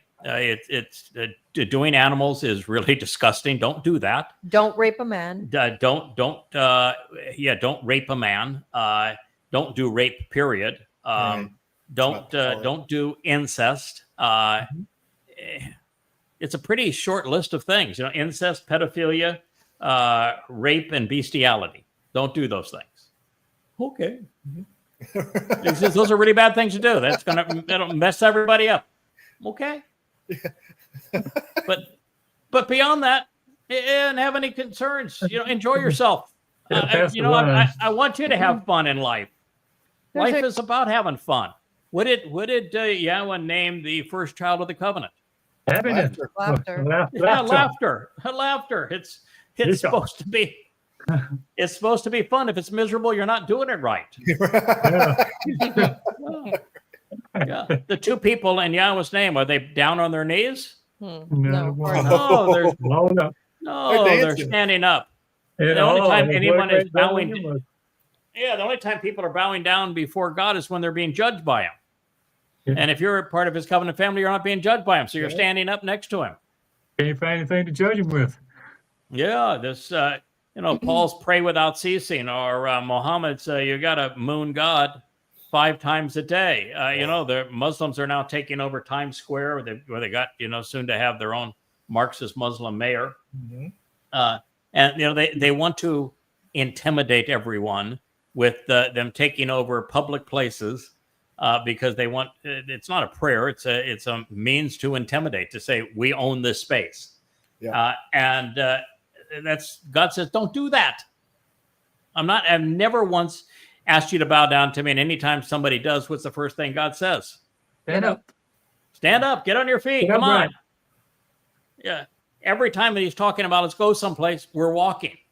Come on, Yeah. walk with me, walk to me. Doesn't even Walk want you to with get down to get a drink of water. That was the test for the guys that were going to go with them. Remember? It's like, That's right. Anybody that walks into the water and drinks like a Reach dog, that's down, my have guy. some. Anybody that gets Yeah. down on their knees, No, I'm not. Yeah. It's God wants people with a backbone to stand up. He designed us so we could be the only upright animal. That gives us our hands free to do things and an entirely different approach to life. And that's a huge lesson in all of that. Yes, and it's really known that Jews are arrogant. Yeah. I'll just say it. I have arrogance about one thing.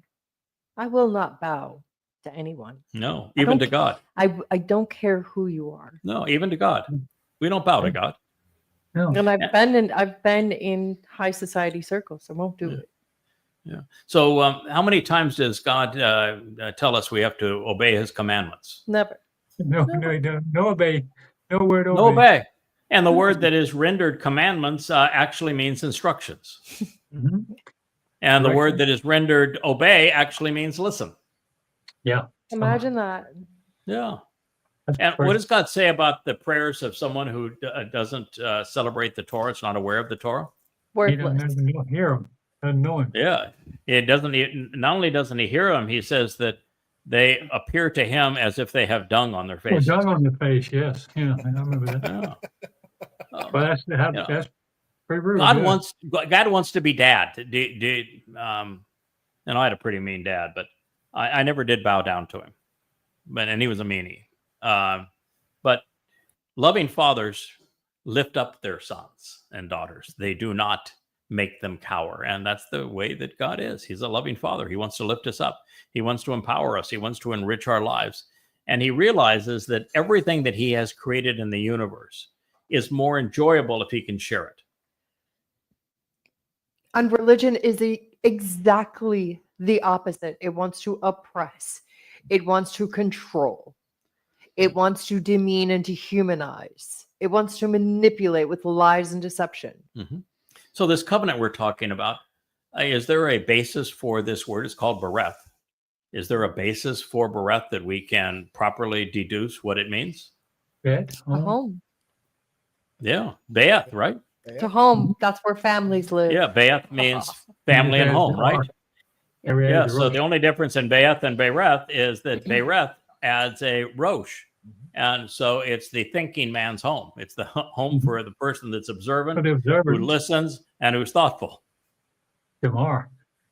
Yes, that's the rosh and how it's drawn. And of course, even the first letter, the be'eth. What is a be'eth in the original alphabet of Hebrew? So it's a tent home design of a home. Right. It's a home. It's a floor plan of a home. How many Right. entrances are there to that home? Just one. Mm-hmm. Yeah, just one. Just one. But, So, And the head of household? Dode. well, yeah, Dode's going to be the king. Yahweh is our father, and Dode is his beloved son, and he's the boss. He's the king. you It's delegate interesting and then you delegate. that when Yahweh decided upon the covenant, what he decided to do is that he wanted to have sons and daughters that he could communicate with and raise and enjoy as a family. And to be consistent all the way through, he decided, if I'm going to do this, I'm going to work through my sons and daughters. So if somebody becomes covenant and is has the right attitude and aptitude, and the occasion is right, God's going to work through that individual as opposed to working alone. And so that's how you got us. That's how you got Dode. That's how you got Yashaya and Yermiah and Hosha, and how you got Shamuel, and of course Dode, and how you got Moshe. These are individuals that God chose to work through. And one of the things people don't understand is just how opposed God is to religion, because it's counter to the relationship he wants to establish with us. And all you have to do is recognize that God presented what he viewed as the ideal environment and relationship. And where did he do that? Where can we view what God would view as the ideal relationship? With Dode. Gone and That was a good one. That was a Gone good and one. Den. Yeah, Gan Eden. Correct. And in Gan Eden, so let's just be clear. So what was the religion of Gan Eden? Let's get naked. Get naked and have fun, huh? Yeah. Okay. Well, Well, that was work. that works for me. Even more so when my wife says it. We'll be ending this show now. I don't know if it's time. Oh, the sensor's good. It's time. Cut it off, Rich. We're going. Deteriorating now. It works for me. Life is better the way that Yahweh designed it with men and women. I am a much happier, much more fulfilled, satisfied fella around my wife than I would be without her. Yeah, it's the lamb roast. Yeah, but lamb roast is pretty darn good. Yeah. But I can tell you, it's not the lamb roast. So, Good night, I'm y'all. trying to keep it. I am trying to keep a PG Moving show. on. I am trying to keep a PG show here. So, in Eden, we know for certain that there was no religion. Nope. Okay, what was the political party? Not a None. single one. No Likud? No. No. I think it was just that we No, love. no MAGAs? No No. MAGAs? No, it was the No, We no. Love Yahweh No, party. We were Okay, unorganized and So undeclared. no religion and no politics. Certainly there was a police force, a military, and a judicial system, right? No need. No No. need. Well, so were there any laws? No, sir. No. No. A couple of instructions. Yeah. Yes. Basically, there are two instructions. Instruction one is you can eat from any tree you want to. Mhm. Any tree you want to, including these two trees here, the trees of the knowledge of good and evil, and the tree of life. You can eat from any tree. Mhm. You just need to know You that are there's a what you eat. consequence of eating from that tree right there. You are what you eat. That you eat that tree, and you're going to find that not everything is peaches and cream. So I have to be real careful about the tree of knowledge and good and evil, because the whole purpose of being named Yada and being one of the two trees that's on either side of the menorah as one of the final witnesses, and being called a choder, which is a branch, is that the role that I'm playing is that I am a resource from the tree of the knowledge of good and evil, and understand that once that we were exposed to that, the Torah and the prophets actually have more of an emphasis on evil than they do on good, because you're not in a position to appreciate good until you understand what is wrong and disavow it. And so, big part of this job is to serve as a source of the knowledge of good and evil. And then you've got Dode, who represent the tree of life. But Yahweh didn't say you can't eat from them, did he? No. He didn't say there's a rule that here, this is the law. The law of the tree is you shall not eat from that tree. He didn't even say that. No. He just said you can eat from every tree you want. Yeah, I understand, but this tree, if you eat from it, that you're going to die. You're not going to live forever if you eat from that tree. and that's a consequence. And so the heck of a lesson there, isn't there? Mhm. Is that God gave us free will. He said you could do whatever you want. There's only one instruction, really. You can eat from everything you want. Just know from that tree right there, this consequence. Pretty darn simple. So no commandments, no laws, nothing to obey, but there was instruction. What is the thing that is the highlight, really, of the time in the garden? What thing happened in the garden? There's two, actually, highlights in the garden where you'd say, wow, that was a special moment. What are the two? Naming the animals. Naming the animals. That's right. It wasn't just naming the animals. It was coming to know the animals, which Interacting, means yeah. they were actually communicating with them. They were trying to determine which of these animals could relate to Adam well so that he could enjoy that animal's company. So it was really, and it was experiencing the animals, and then based upon the quality of that experience, naming them. Right. Yep, to describing what they were. So you're right. That is one of the two. What is the other? Walking with Same. Yahweh. No. Part What's the C, second? Chawa. Pardon? Part C, Chawa. Absolutely. What did Adam say? Whoa, Yowza! man. Wow. That is the greatest thing I've Come ever on. seen. Oh my God, that is Bone of my bone, flesh of my Woo, flesh. man. I am happy. I am happy. Yeah, that Great was call, yeah. yeah. That was one of the ways you know that being naked and men and women being together. By the way, did they have a marriage ceremony? No, No. No. Was there any like rings or no, your no. pronouncements before God or No to wedding death dress, no flowers, no For- planner, no priest, no, yeah, none was of there it. any No ceremony. forsaking all others till death do you part? No. No. Nope. There was No. none of that. No. Here she is. Here's your woman. Here's your woman. Yes, And you won't. what was her purpose?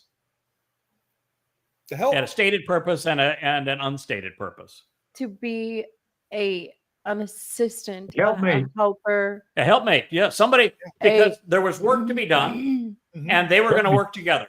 Mhm. Yahweh was very clear that in the garden we're going to work together, because if you were just an entitlement kid, you know, yeah, you're A nepo baby. You're a Nepo baby. yeah, you're a parasite on society. You're expecting that well, those people that have been productive and make money, they're really horrible people. And so the fair thing to do is for us to take their money, so we don't have to work at all. And we're entitled to an education. We're entitled to health care. We're entitled to a living wage. We're entitled to all this, even though we don't do squat for it, because we're just going to take it from the people that were productive. Is Yahweh an advocate of that system? No. No. What did he say we're going to do together? We're going to work. And what was Adam's relationship, or Yahweh's relationship with Adam? To help him. Yeah, to Code. help. Yeah, she was going to make a contribution to his life. She was going to make his life better and more productive. So Yahweh picked Adam, and he walked with Adam and said to Adam, "It's not good for you to be alone." Now, So why here did he you say go. that? Why did he say that? Because Yahweh doesn't want to be alone either. Well, part of it, but the biggest issue is Yahweh created man, the first man, with a conscience, with both a nephesh and a nesama, for companionship. We were created for companionship, which means we are receptive to and we thrive with companionship. So solitary confinement for us is torture. Okay, so if Adam's choice was to be with Yahweh or to be tormented and tortured, then he's really not making a choice to be with Yahweh. And if you're not making a choice to be with someone, then you cannot express love. Or free will. That's just like there is no marriage ceremony between Adam and Chava. Leah and I have gone into our relationship just to say, why you enjoy being with me and I enjoy being with you, we're going to be together. If for any reason you decide you don't want to be with me or vice versa, then you are free to go. I wouldn't be happy about it, but you're free to go, and vice versa.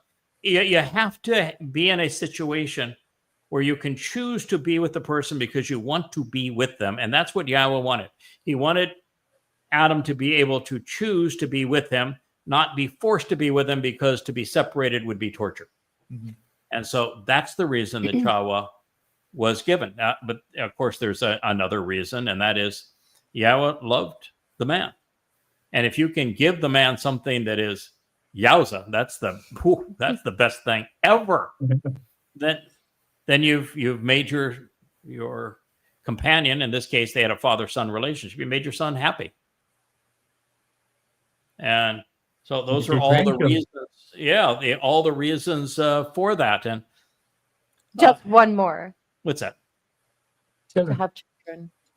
Yeah, to conceive a larger family. I think that Yahweh would have been content with just Adam in a relationship, and I think that, but you just can't do it with one because of the things we've just talked about, and the moment that Chawa, there's such a way we can learn from Chawa, but one of the things is, first, her name was not Eve. Somehow religious people feel that they have the right to change God's name. And the names God chose, but God did not choose the name Eve. He chose the name Chawa. And then there's every place you look, and you look up Chawa, they'll say it means life giver or life. But Chawa is with a wa in the middle of it, does not mean life giver or life. She who speaks her mind. Yeah, Chaya, Chayam means life and life giver. It's not written that way. It's written in Chawa. And Chawa is based upon a very important verb in Hebrew. And it means to express one's opinion. It means to state one's case, to make a declaration about what you want. And Chawa did. Oh, women in general do. Yeah, she said, I want to be like God. Yeah. And I want to speak for God. And I want to be able to change what God had to say. And there's so much that we learn when we get our name right. And then there's so much to learn as to when Hasatan, as the serpent, came into the garden, and he was a cherubim. Cherubim would be the plural. Was he allowed to corrupt and misrepresent the word of God? Yes. So does God allow us as his creation to pervert and corrupt his word? Mm-hmm. Absolutely. Yeah. Absolutely. Free will is free will. All over the place. Free will is free will. And so that is the ploy that Hasatan used, was he corrupted the word of God. Second of all, when Hasatan corrupted the word of God, did he come up with an entirely different scheme where he said, that tree right there, that's an alien. An alien dropped that tree there. No. And if you have a bite of that, you're going to find the golden spaceship, and it's going to take you to Mars. Well, where you meet Elon. And Elon Musk will be waiting for you there. Yeah. They didn't do it like that, did he? No. What he did is he changed one word in what God said to give the impression being the opposite of what God said. And what he inferred is that God doesn't want you to eat from that tree, because if you eat from that tree, you will know good and evil, and you'll be like God yourself. And Chaba was like, yes. Yeah, baby. Yeah, I'm going for that. So all he did was he misquoted one word of the prior statement, and then he made an inference from a miscitation.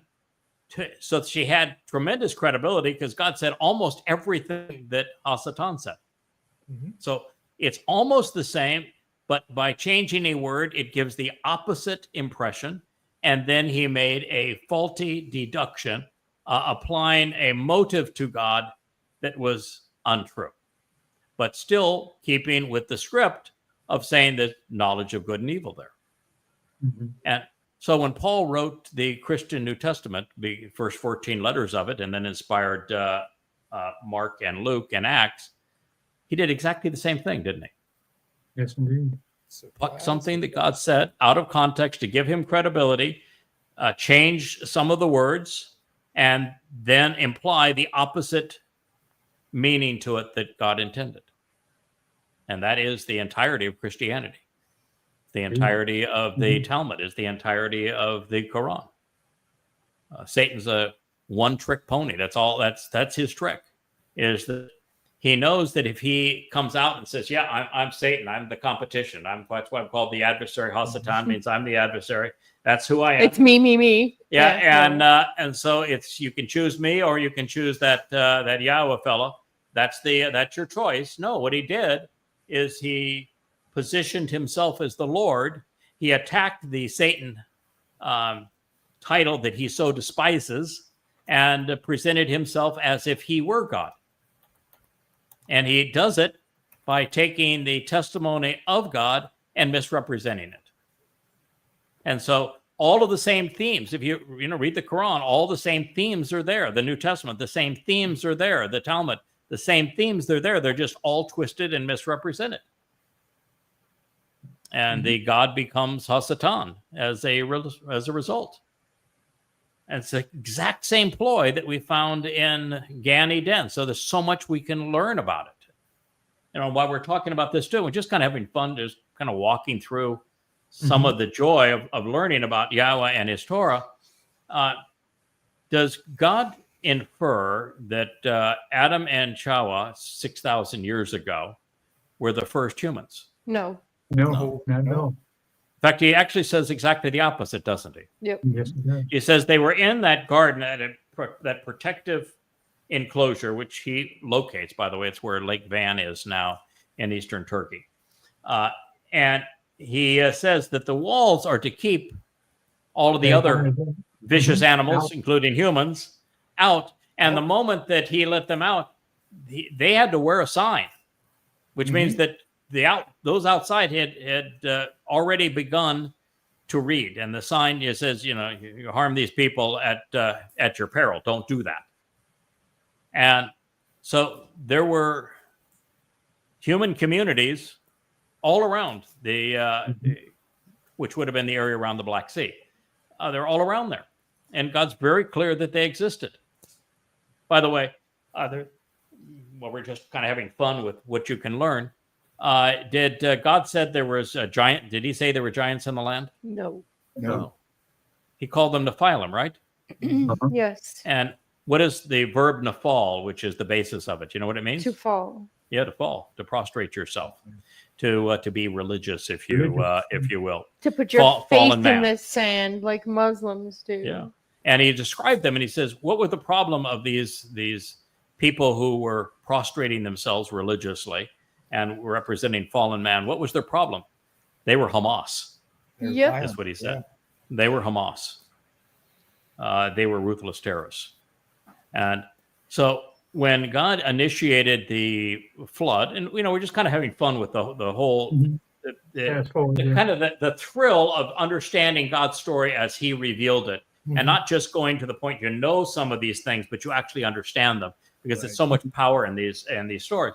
When God said that he was going to initiate the flood, and it was because of fallen man and the fact that they were terrorists, and he regretted creating people that were acting like today's Muslims, right? Even using their designation, Hamas. Tell me God doesn't have a sense of humor. Either that or we've come full circle. Did he say that he was going to flood the entire planet? No. He has a word for planet, doesn't he? Yeah. Region. The word for planet is Tabel. Tabel is the word for planet. Yeah, and the word for land, as in a region or place, is Eretz. What did he flood? Did he flood the Tabel or the Eretz? Eretz. Region. Yeah, yes. he flooded the region, and he explains at the end that he flooded the region where humans with a Nasalma were. What is the Nasalma? Where did the Nasalma come from? Adam and Chava. Yeah, Adam and Chava were the humans with the Nasalma. So anyone that they conceived, then would mate with someone else, they would pass on the nasama.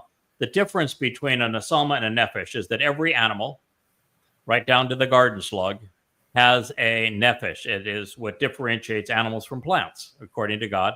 A nephesh is consciousness. It enables us to see, to observe, and then respond to our environment, which is different than plants. But with Adam, he gave Adam something different, something additional, because Adam does have a nephesh soul. Even Yahweh has a nephesh soul. But he gave Adam a nasama, which is conscious, not just consciousness, but an actual conscience. And consciousness is this ability to perceive and observe your environment and respond to it. And a conscience is this human capacity to be judgmental, to be discerning, to differentiate right from wrong, good from bad, productive from counterproductive. It's the thing that almost doesn't exist anymore. So it is very possible for humans not to have one, because most humans don't appear to have one anymore. But this nasama gave enormous benefit to the humans living outside of the garden. And if they could produce through a woman, or have a woman as a man that had a nasama, then the kids would have a nasama, and they would have somebody that was enormously more helpful. And they didn't use it for good, they used it for bad. And they became Hamas terrorists. So God said, I grieve this, and he flooded the region. Did he tell us how he initiated the flood? Yes. What was that? The Berkeley Impact Crater.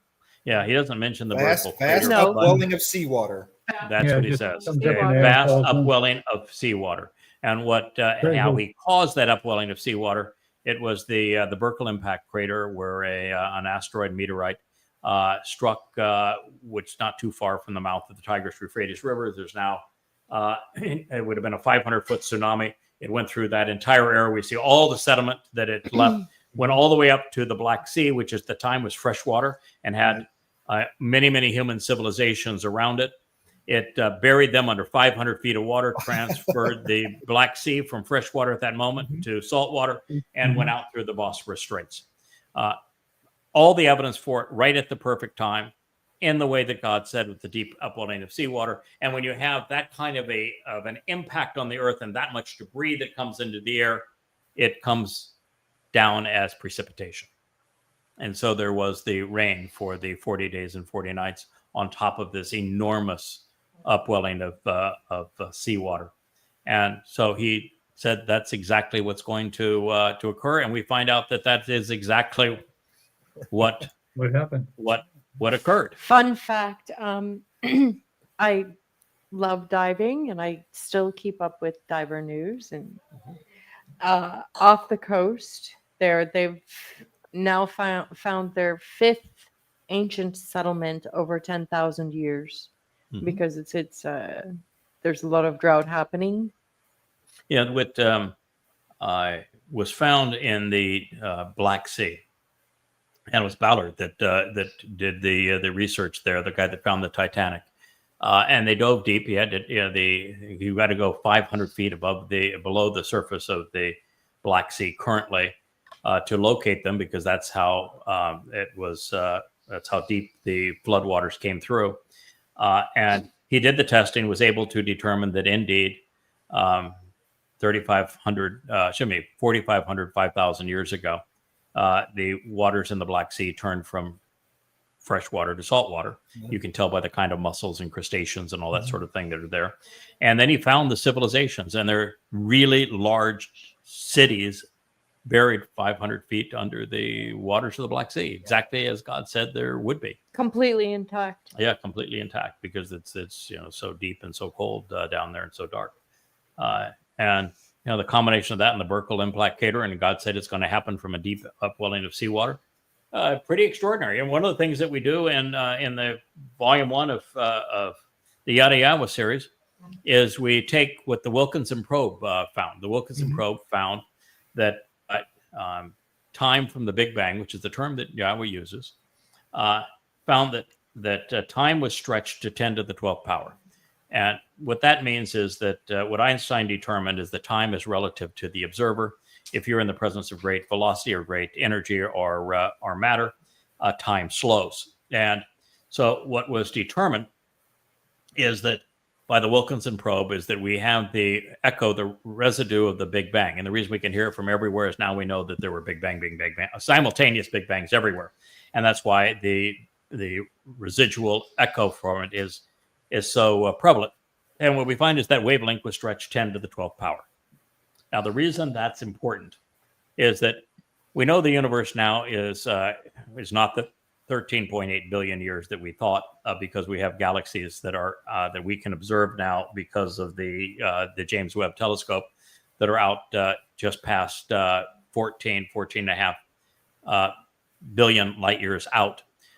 So that we know the universe now is closer to 15 billion years old, which I've always thought, because the time was really measured anyway based upon quark confinement. I think they use the wrong term for quark confinement because time doesn't actually flow when without matter, without energy cooling to coalesce as matter.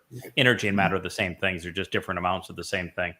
Time doesn't move, and so for you to have a reference for time, you have to have matter, and quark confinement determines when you have matter. And so I was always of the conclusion and wrote about it that the universe is probably closer to 15 billion years old. And now we're finding galaxies that are 14.5 billion years, light years away. And so that timing is correct. And so if you were to divide 15 billion years by 10 to the 12th power, which is the amount the time was slowed in the presence of creation, which we know was everywhere. It wasn't one spot. It was everywhere simultaneously. What is the result of 15 billion years divided by 10 to the 12th power? 6 days. Yeah, 6 24-hour days is correct. And so 6 24-hour days and 15 billion years are exactly the same amount of time based upon where the story is being told. And God told the creation story from the place of creation, which means that 6 24-hour days is exactly 15 billion years from our perspective on this planet looking back. Oh, tell me something. Sure. Why would anyone not want to read these books? Yeah, it's just filled with all of these. I mean, these come are, on. I mean, they're not only interesting insights and interesting proofs, but this is, I mean, like some of the stuff on Chawa, for example, as I went through her personality and I analyzed her personality and I analyzed Adam's failures. And I actually blame most of what happened on Adam, not on Chawa. But Chawa did have a bad attitude. But I'll go through, it's this brilliant, I think, assessment of all of the dynamics that were in existence in Eden. And as a reader, you would think that, wow, what a marvelous way to spend a day to go back into Eden and know what that was like. And then I'm the first, and then I'm like the first person to ever say, oh, by the way, the reason that you're told all of this wonderful stuff about Eden is you're going back to it. Right. The whole purpose. And now just 99 months from now, on Sukkah, on a Shabbat of Sukkah would be October 7th of 2033, we're being allowed back into the garden. The entire earth is going to be recast in the Garden of Eden. And so we're going back to that exact environment. And so we now know what we're going back to. If you like the story of Eden, you're like, you don't like it. Yeah. I mean, I'm going to enjoy my little Eden moment here just as soon as I can say goodbye to you guys. So I think I can answer his question a little better. I didn't know there was a question. Why wouldn't anyone want to read these books? I think there was. Yes. You were saying something? Yes. No, I asked about the book. Why wouldn't you? Why wouldn't anyone want to read these books? Okay. And I can tell you from a purely Jewish perspective, what I think. When you walk around thinking that you're chosen and a know-it-all, what's there to seek? Balance. Presumptuous, yeah. Wow. It's presumptuous and insolent because they do have it all wrong. However, if you point it out, they dig in deeper, and it's entirely frustrating. I That love should be- my people, but they're a handful. Really, they're absolutely a handful. Not all of them. No, not all. Nope. There's some marvelous people in there. I just look and you just, okay, I'm a little starry eyed and I am definitely prejudiced. Leah is an acquired taste and I've definitely acquired that taste. But, you know, you look at a woman and I see her as exceedingly beautiful. So when I look at Leah, she's just absolutely gorgeous. She got a wonderful mind and she's physically and mentally beautiful with a spectacular attitude. And you say, all right, so Yahweh created her to be that way. So what does it tell you about Yahweh? He's pretty Appreciate cool. beauty. Yeah, appreciates beauty, appreciates love, appreciates, you know, one of the things that makes a good relationship is, you know, being vulnerable and having that vulnerability cherished by the other person. Knowing that you can be yourself around that person and that they want to lift you up and to make your life more enjoyable. And so, you know, the best kind of relationship we can have with another person is that relationship that a man and a woman have that fall in love with each other and work with Yahweh to achieve something. And we also know that by comparison, and she can attest to this, and I can attest to this, the worst thing in life is to be married to a person with a rotten attitude. Contentious. Ooh. Yahweh says it's better to live on your roof than with a contentious woman, and I have to agree. Whoa. You know, and Kirk, you've had some experience with this. And I think even Rich has had some experience with this, so that we don't want to embarrass Rich too much. But I know I've had some experience with this. Oh, me too. And it is miserable. So a bad relationship is really miserable, and a good relationship is the best part of life. There's nothing in life that is better than a wonderful, loving, and supporting relationship. And in that, we understand exactly Yahweh's frustration with his people when they're religious and obnoxious towards him, and why he is just so enthralled when he meets somebody along the way, like Dode, and like his covenant family today, that cherish him, that love him, that want to celebrate life with him. The good is so good, He's thrilled. yeah, it has God say, I'm gonna put up with all that negative stuff just because the good is so wonderful. Yeah. And I think every single child of the covenant that enters into Yahweh's home makes him smile. It just makes him filled with joy.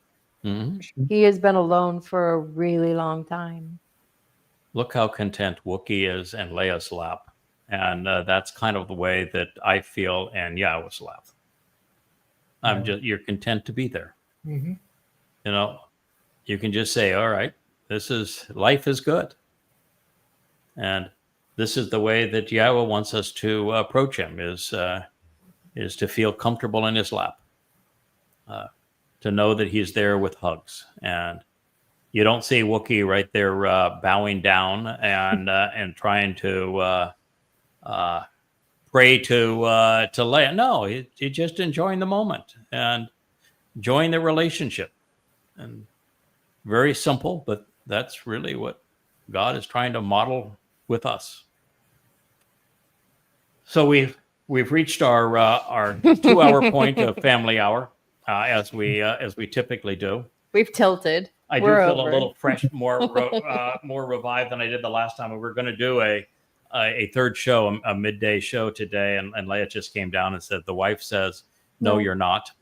You're just going to do the 3.5 hours between these programs, and so chill, translate, do something you like that's fun. Right? but you're not going to do that. Too much on your voice. Fantastic Yes. idea. Yes, it's worked out just fine. Yeah, it makes a little less work for sure. Shorts there. Just call him shorts now. We just call them shorts. But we do have fun. We hope that you've enjoyed this with us. We have done an entire show really where the entire program was just enjoying one another's company and talking about our favorite subject. Our favorite subject is Yahweh. Our second favorite subject is Dode David. Our third favorite subject is the covenant family that Yahweh has offered us. And our next favorite subject is what can we do to get more people so that they join us and Join the appreciate and enjoy this relationship with Yahweh. You have nothing to lose that has any value whatsoever, and everything to gain: eternal life, enrichment, empowerment, perfection, and adoption into God's family. So you inherit all that is His, which happens to be a pretty sizable universe. You know, you think that a king has a big estate. Well, ain't nothing compared to a universe of trillions upon trillions of galaxies, all with hundreds of billions of stars.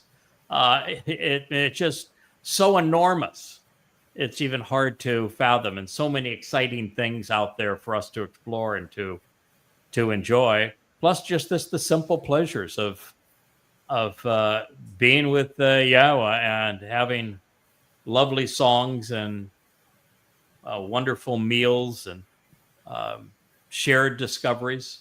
Can you imagine the first time that you see a rainbow, maybe dazzling lights in a waterfall, smell the wind through a pine forest, walking barefoot along maybe the surf in a warm sea on soft sand, and you've got your favorite person along your side, and on the other side is the creator of the universe, and says, "Pretty neat, huh? Pretty neat, huh? Pretty neat, huh? What do you think about this, kid?" Oh, yeah. Pretty impressive. We did good together, didn't we, kid? Yeah. Yeah, yeah. And he's that casual, that Mhm. cool, that approachable, that easy to be around.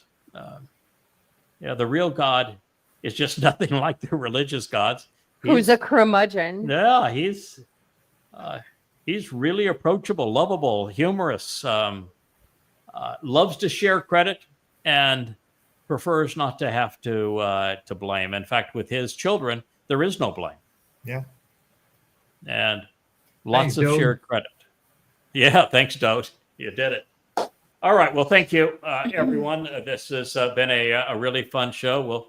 We might even get Rich out of his corner Little over dark there, corner. production corner. Kind of busy We're back here. glad, Kevin, that you were able to chime in after a while. We don't know what the challenge was, but we'll get it fixed for next time. Thank you all for participating in the chat room, for listening to this program. We thank you all in Israel who stayed up late this evening to be part of this program, and know that there is a happily ever after. There is an opportunity for you to do better than what you're currently doing, and there is hope.